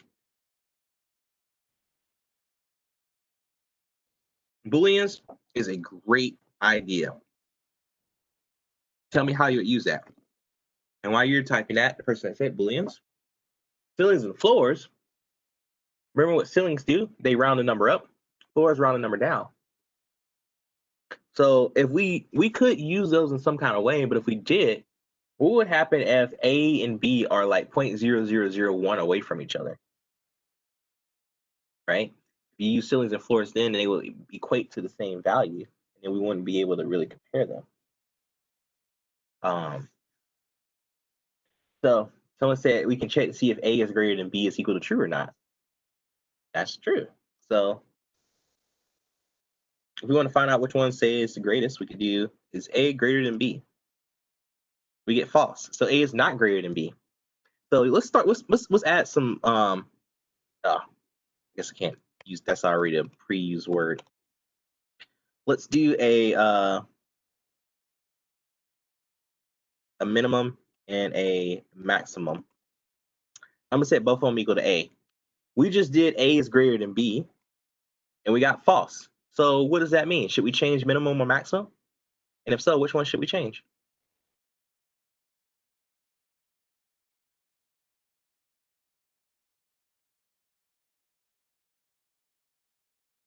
Okay.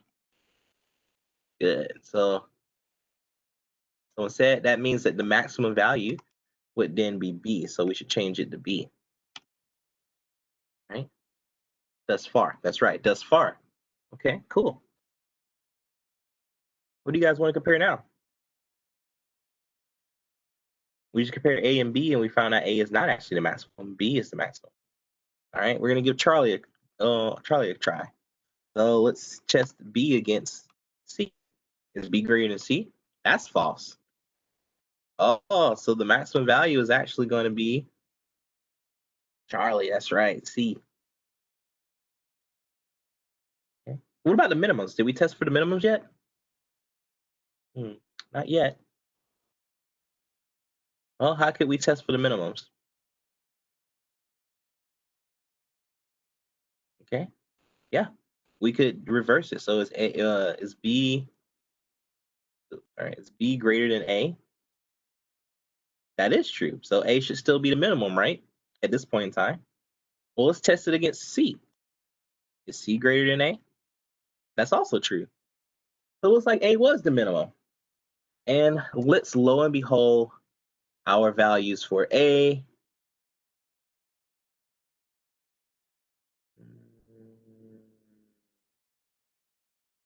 B and C, and I'm gonna see if I can do some creepy stuff because I am trying to be lazy, and I will explain to you what I did though, if it works. It does work. So we'll talk more about functions way in the future, but when we get there, you can set arguments that pass through each function. You can set some to be preset. So like the separator one's is preset to be like, so when stuff prints out, the preset is that you would put spaces in between them. I can change it to be whatever I want. So I changed it to be new lines, so these would print on new lines. And so as you all see, the minimum value is A, and the maximum value is actually C, and B is in the middle, with those random values that we knew nothing about to begin with. Okay. So when you're doing this, you can do similar to find that out. Now I'm going to do something else for you here. Min A, let's see how this likes this.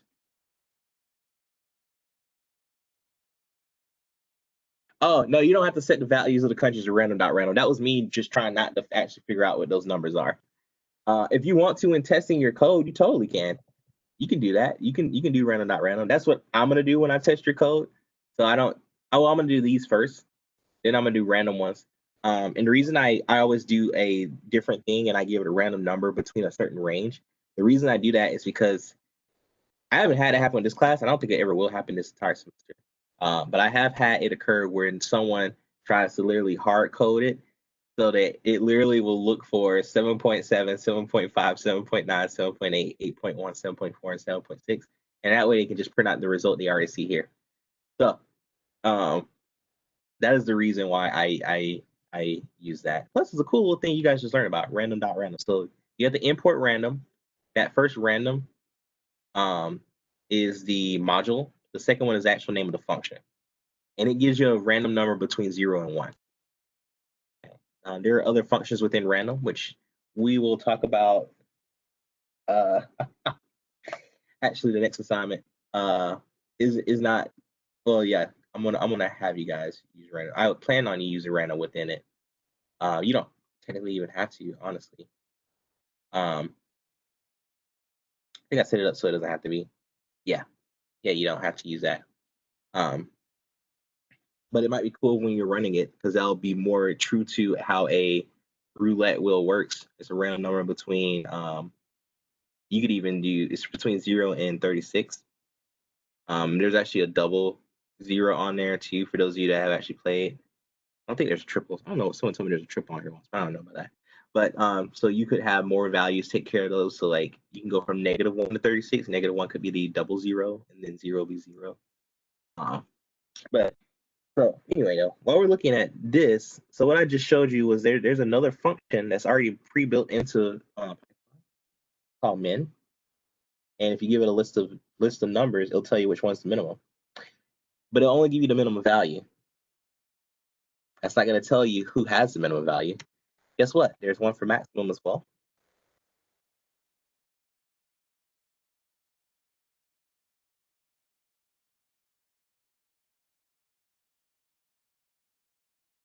and it tells you the maximum, but it didn't tell you which one is the max, did it? So you would have to test to see which one it is. So those could be helpful to you.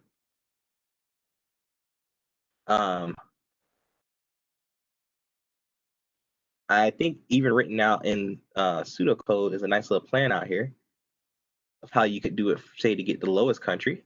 You could set the low score, so some variable low score equal to China, to whatever China's value is, and then set the low country equal to actual China. And then check to see if France is lower, check to see if Germany is lower, check to see if Great Britain is lower, Sweden, United States, Zimbabwe. And those are just in alphabetical order. That's the only reason those are written that way. And then do something similar for the high one. And once you get that, all you got to do is subtract off those low and high scores from whatever the total is. And then to take an average, you divide by how many numbers you have. So you divide by 5 and you'll be done. There's also a video doing it in a different programming language. So that should help you as well as you're moving through this process. I'm going to talk about something else that could possibly be helpful while you do this. And let's just say we had a random array that we called, or that had the values in it, ABC. We already know ABC are actually in perfect order. So let me do something different. I'm going to do BAC, or let's do CA. I'm going to do that. There's my array. Arrays have some cool functions, and this was I was going to get into today. It'll be more useful to you down the line. But today I wanted to kind of look, and we have about 20-some minutes left. So after I talk about assignment 7, if we have time, I'll start talking about some ways to manipulate lists and to manipulate strings. But one way you can manipulate a list or an array specifically is you can actually do something that's known as a sort. There's 2 ways usually for this to work, so I'm going to see if this will work. I forgot to test it earlier.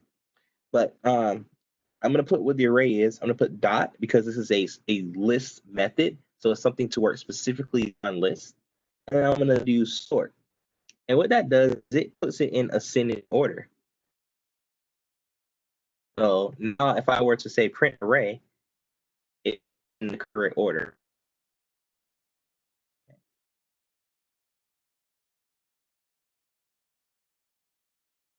So that could tell you what the lowest and highest value is. It doesn't tell you what country they came from, though, right? So you may have to do something else to check for that. Okay. So gave you a couple of different ways to do it now at this point in time. So I think that's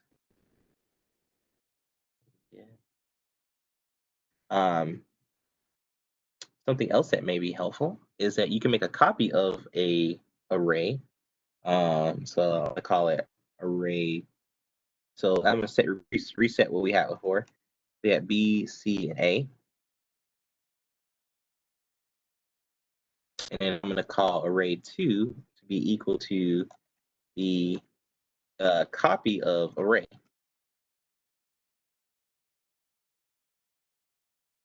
So here's array 2. Okay. Maybe now I will sort array 2.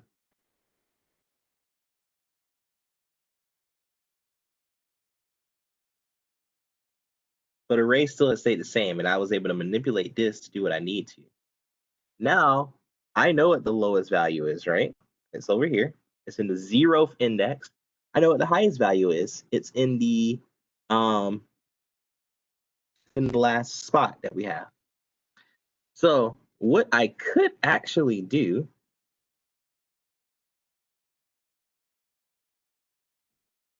is I can do something that's known as find. So in array 1, I am going to find the value of that's in the 0th index of array 2. I'm gonna in array 1, I'm going to find this value. So find literally will return to you the index. List object has no. Yes, it does. I need to import something for it. Oh no, it's only gonna work on it for when I have it within the string. All right, so I got to do the other one then. So we'll do this index.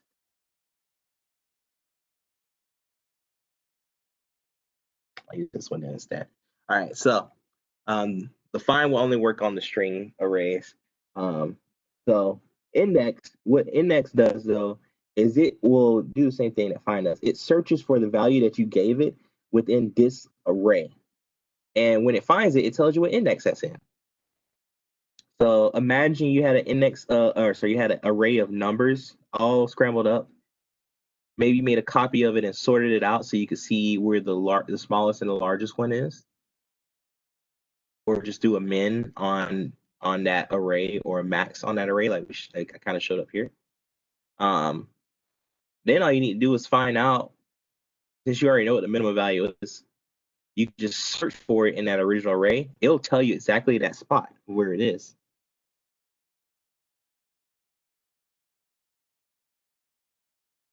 I'll tell it to you. And if you had two arrays that, the first one had the scores maybe, and the second one had the list of countries that matched up in the same order. So like the 0 of 1 went with the 0 of 1, the first index went with the first index. You could probably find this stuff pretty easily. So honestly, I probably just talked about 4 or 5 ways to do this assignment. So I'm gonna leave it at that. And then next week, maybe someone will come in with some more questions on it. Maybe everyone will have it already done.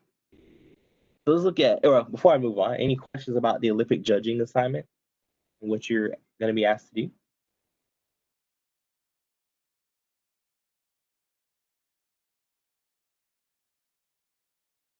Okay, cool. And then we'll look at some more of these list methods as well in a moment. So let's look at assignment 7. So the roulette. So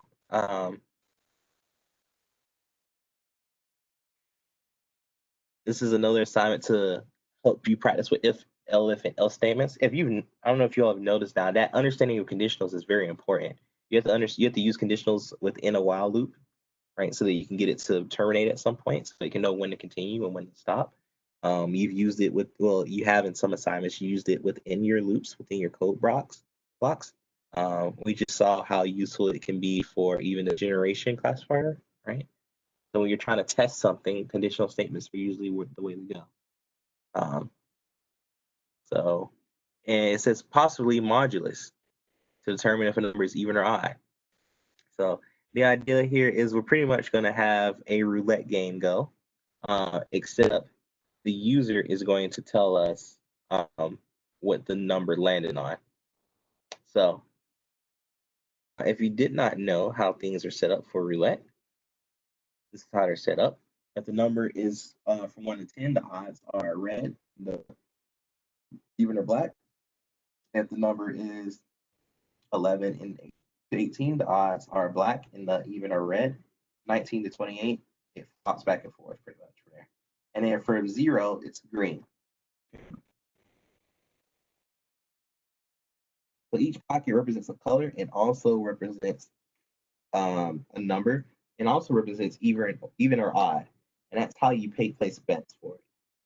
So the idea of this is for you to ask the new user to enter a number so that you can tell the user that it's red, black, or green. Who knows, in the future, maybe we'll actually build a true roulette game so that they can tell you what they want to bet on. Maybe they give you a number. And you tell them what color that is. They can confirm. And then you can actually have them with the idea of using the random.random and maybe some other things. You could have them, you'd have it then roll to see what the number would be that it lands on, and then give them a result and tell them if they won or they lost. Sorry. I like to think about how much more advanced you can make some of these programs that we're doing even at this base level with some of the stuff that we've already talked about. So pretty simple. You have them enter in the number 0 to 36 as displayed here, and then you just tell them what color is it. Right? Is there a way that you can test to see what color they are? Oh, well, I gave you that. Here are the numbers. This is the colors that match up with those numbers. The odd and evens have something to do with this. So I won't go too much more into that, except if you're not sure if a number is even or odd. We talked about this before. To see if a number is even, it means that it is divisible by 2. That means when you divide by 2, you have a remainder of 0. Oh, there's a cool little operation called the modulus, looks like a percent sign, that we have used before, that when you do a number mod with another number, you get the remainder. So 672 mod 2 will give us the remainder when we do 672 divided by 2. And test to see if it is equal to 0 or not. If it is equal to 0, this is how you test for equality, double equals. If it is equal to 0, what does that mean? It means it's even. What if it's not equal to 0? Then it's odd. This one's true. I did 11 mod 2 equals 0. This gave me false, so that means it's odd. Okay. So can you test to see if a number is in a certain range from 1 to 10, or 11 through 18, 19 through 28? You guys know how you could test to see if a number is in a range? And if you're okay with doing that, once you know it's in a range, all you have to do is then check to see maybe a nested conditional. Is that number that is in this range even or odd? Because if it's in this range, it's odd, it has to be red. If it's even, it's black, so on and so forth. Okay. Are there any questions about the roulette assignment?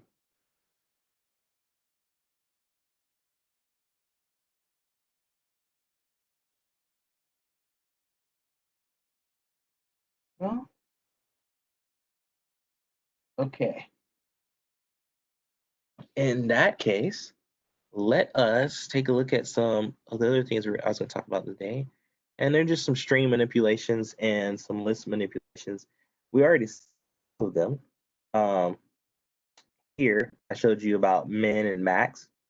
So if you give it a list of items, you can find the minimum of it, the max of it.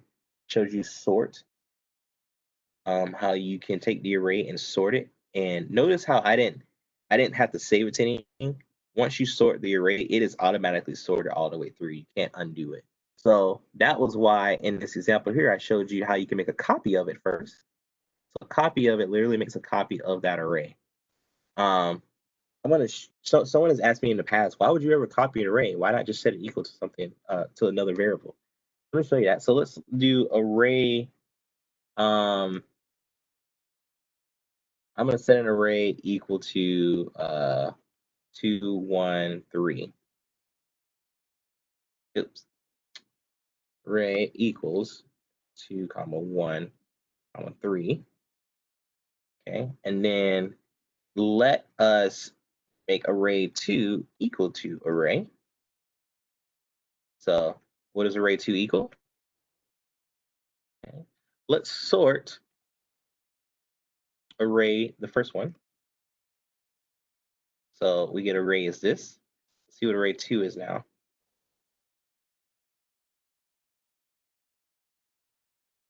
We set array 2 equal to array when it was 2, 1, 3.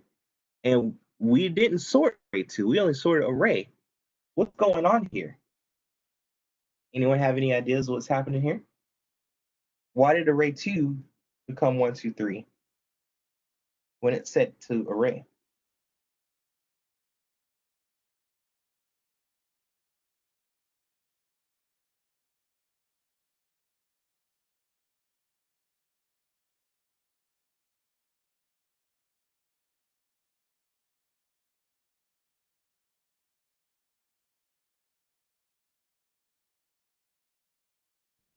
So there's a question: are these synonymous until told otherwise?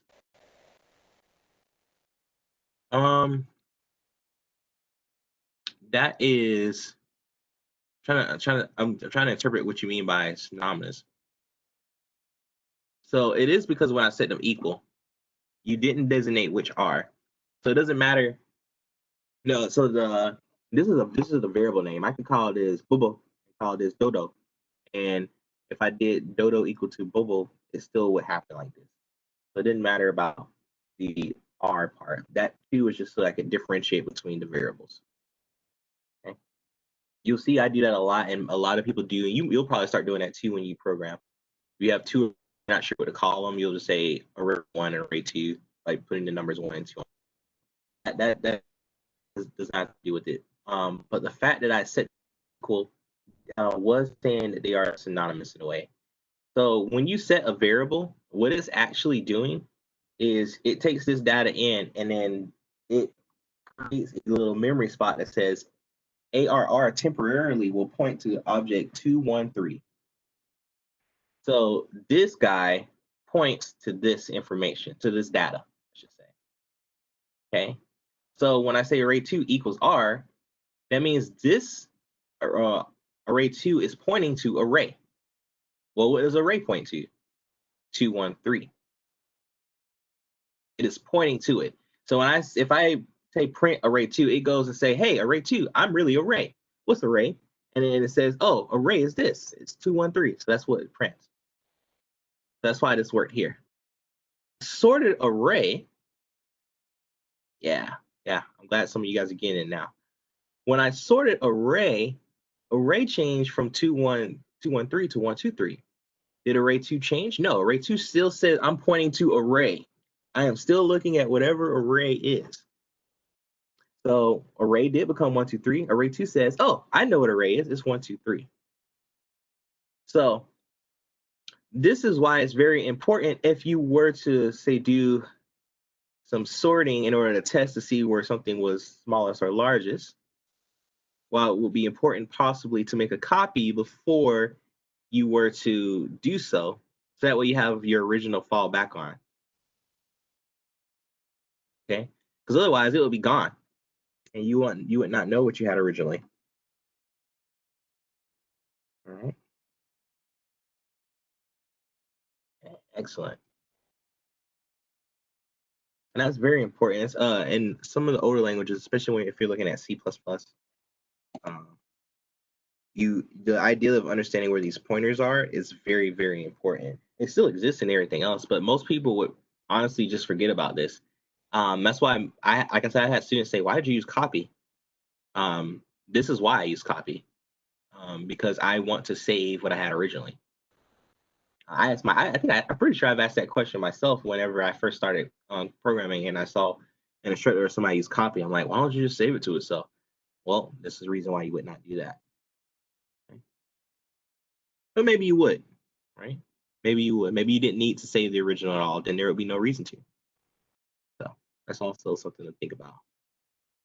Okay, cool. All right. So there are some manipulations within strings that I wanted to, and within some more manipulations within strings and arrays I wanted to talk about. Let me ask you guys, we got 12 minutes left. Would you prefer to me talk about stuff that you can do with strings or things that you can do with lists?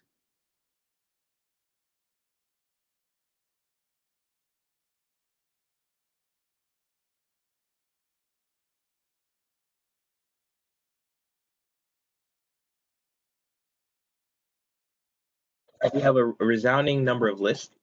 So let's go with that. And I'll save strings for next week. So the first thing I'm going to tell you is that there's a list in which the order and the values that are in it would not change.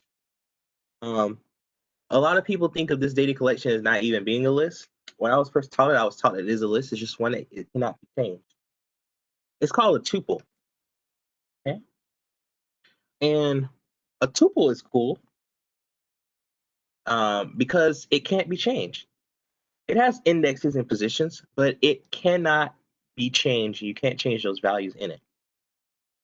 So let me show you an example. I'm going to save a tuple in A. I'm going to show you what it looks like.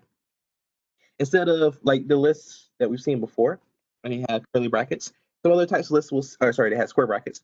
Other lists that we'll see in the future for data collections, I should say, we'll have squiggly brackets. These guys have parentheses. So a lot of times people say, oh, like coordinate points. Yeah, because you wouldn't want to change a coordinate point, right? So let's put in 1, 3, 5, 7, 9. I'm just putting in numbers. They just happen to be odd. So if I want to, I could say, hey, what's the 0th entry, which would be the first thing, right? Remember that in this list. It'll tell me it's 1. I could say what's the 4th thing in this list, which is the 3rd index, the 7. So it still works like a list does there, right? I could, let's see if this works. Can I ask for everything up to a certain point? Yes, I can. I could say give me everything from the 0th index up to the 2nd. See, it works just like a list does, right? If let's see, can I manipulate this directly though? So the 0th index is now going to be equal to 0.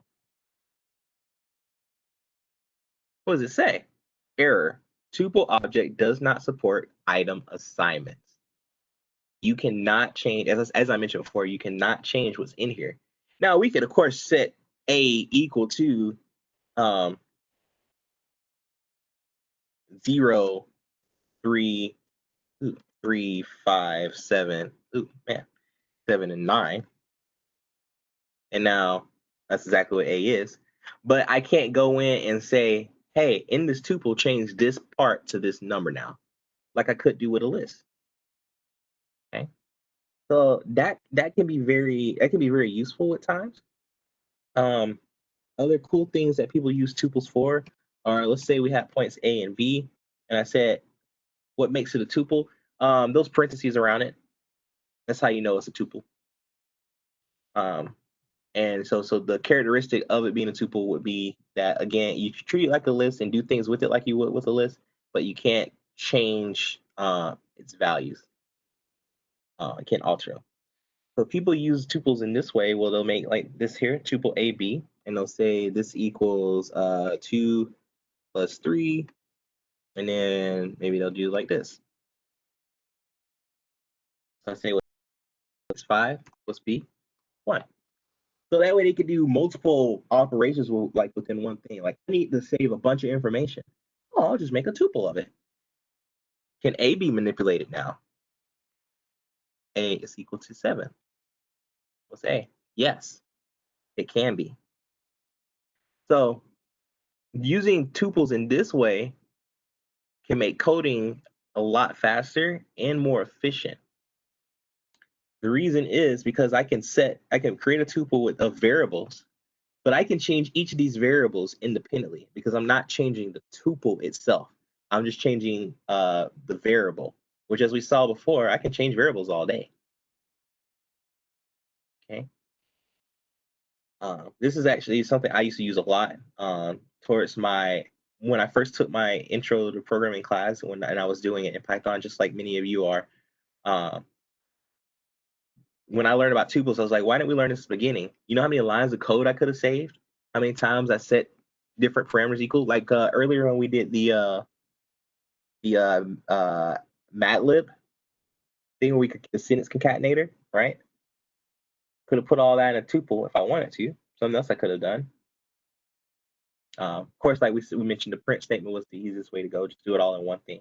But I could have put all those variables within that and then manipulate it from there or work with it from there.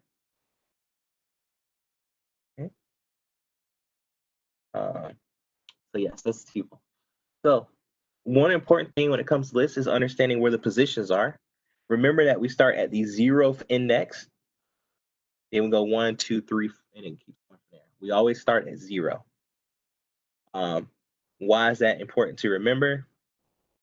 So I'm just gonna make I'm gonna make a random list here. So I'm gonna call it I'll call it array. And I'm gonna put a certain number of items in it. Let's see.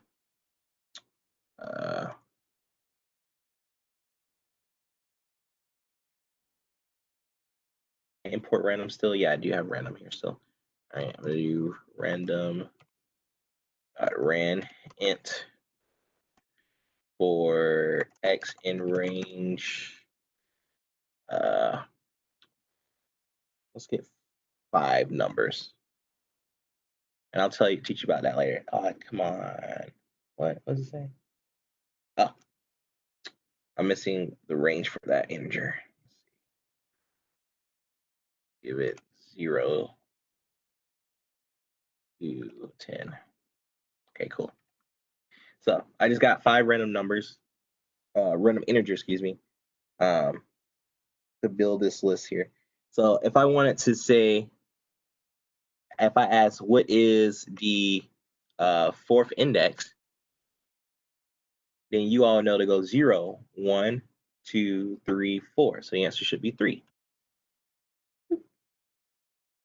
Oh, it's called array. My bad. Whoop.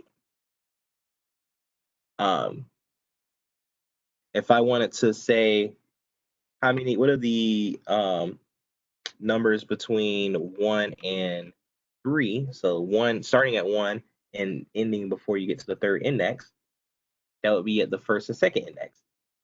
0, 0. This is known as splicing. So when you splice something, you cut it at certain parts and then pull a piece out. So that's what we did here. We cut it at a certain part, certain positions, and we're cutting it at the starting position that's given here, and right before this ending position here. You all may remember that we saw some other splicing as well, where you could actually put the starting, put the ending, and you could even tell it what to count by. All right, so we're counting by 2s. It's starting at the 0th index because I didn't give it an actual start, so it automatically started at the beginning. And the ending isn't given, so it knows to go the whole way through. But I'm saying go by 2, so it gets 8. Skip that one. 2. Skip that one. 3. We also know that we can do these backwards. We saw that before, right? So I could say -1 here if I want, and it will give it to me in reverse. So it'll say, oh, go to the -1 way. So 3, 7, 0, 0, 8. We also can splice with negatives. We also saw that. So I could say go from -3, -2, or -3 to -1. And we got 0, and then we got 7. So it went to the negative 3rd position. So this is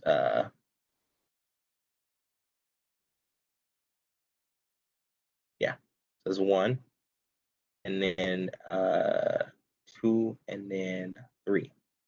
So I'm going backwards. So it's pretty much just looking at it backwards. So we're going from -3 up to that position now. Or sorry, this is -1 right here. -1, -2, -3. So we're going from the -3rd position up to the -1st position. Okay. So it's just like we did before. We're ending right before that number. Right. So that's splicing. I showed you something earlier known as index. So for instance, let's say I wanted to, within the array, I wanted to know at what index is 0. The 0 show up. It says at the 1st index. Well, we see 0 is here twice, right? It's at the 1st index and the 2nd index. Why did it not show me both of those numbers? Because index finds the very first instance in which something occurred. Okay.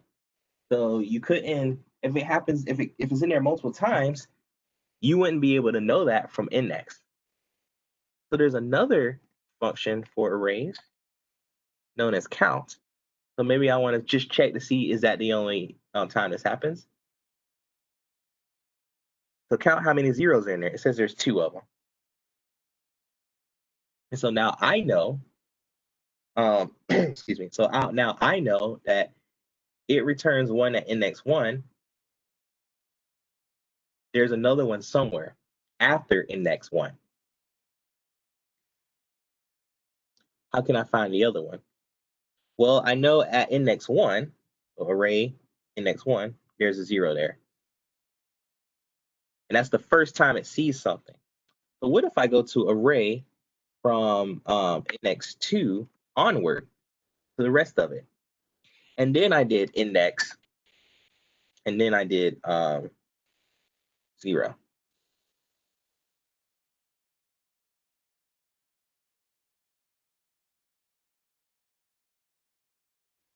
Gave me 0. I'll start 2, do I go to the right place? Yes, it did. Go back. Oops. Do that again. I need to put 1 here. I may not like that I did that.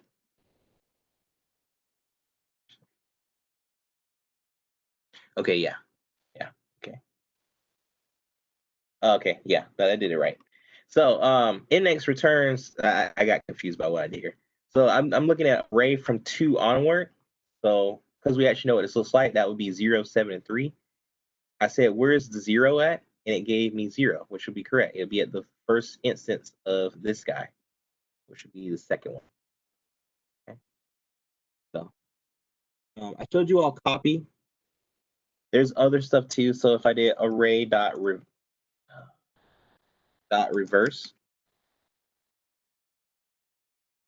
it literally reverses the array. Something else you can do is array sum. Maybe if you want to take the sum of the list of items. I don't know if you ever would need to use that. Did I not? List object has, it should have one. Do I need to do it directly on it? Okay, cool. They don't have it as a method, they have it as a function. That'll make it more powerful actually. So before this used to be only a method for lists. So it turns out now it's a function. That means you can put in any list you want. So you can take the sum of anything at any point in time by just putting the list in here. So, but you can do the sum of an array, and that'll give you the total. It'll add up all the numbers that are within it. So just like I showed you guys with min and max, you can do that as well. And there's some other things you can do too, which maybe we could talk about later. And the other things have to do with getting rid of things that are in it or inserting more objects into it. So we'll look at that more next time, and you guys can remind me of where we left off with that. And I'll show you what it is, this thing I did up here. So pretty much I built the list all on one line. And this is called list comprehension. So I'll talk about that as well. So I went over time. I apologize. I know many of you have a lot going on, families and jobs and stuff. So I will let you go. If you have any questions, feel free to stay behind. Feel free to email me. See you in office hours if you come, 4 to 5:30, Monday through Thursday. And other than that, you all have a glorious weekend. I know there's lots of movies and TV shows coming out, or that have come out on Netflix, Disney Plus, and in theaters. So if you're one of those people that's out there, have a good time and be safe.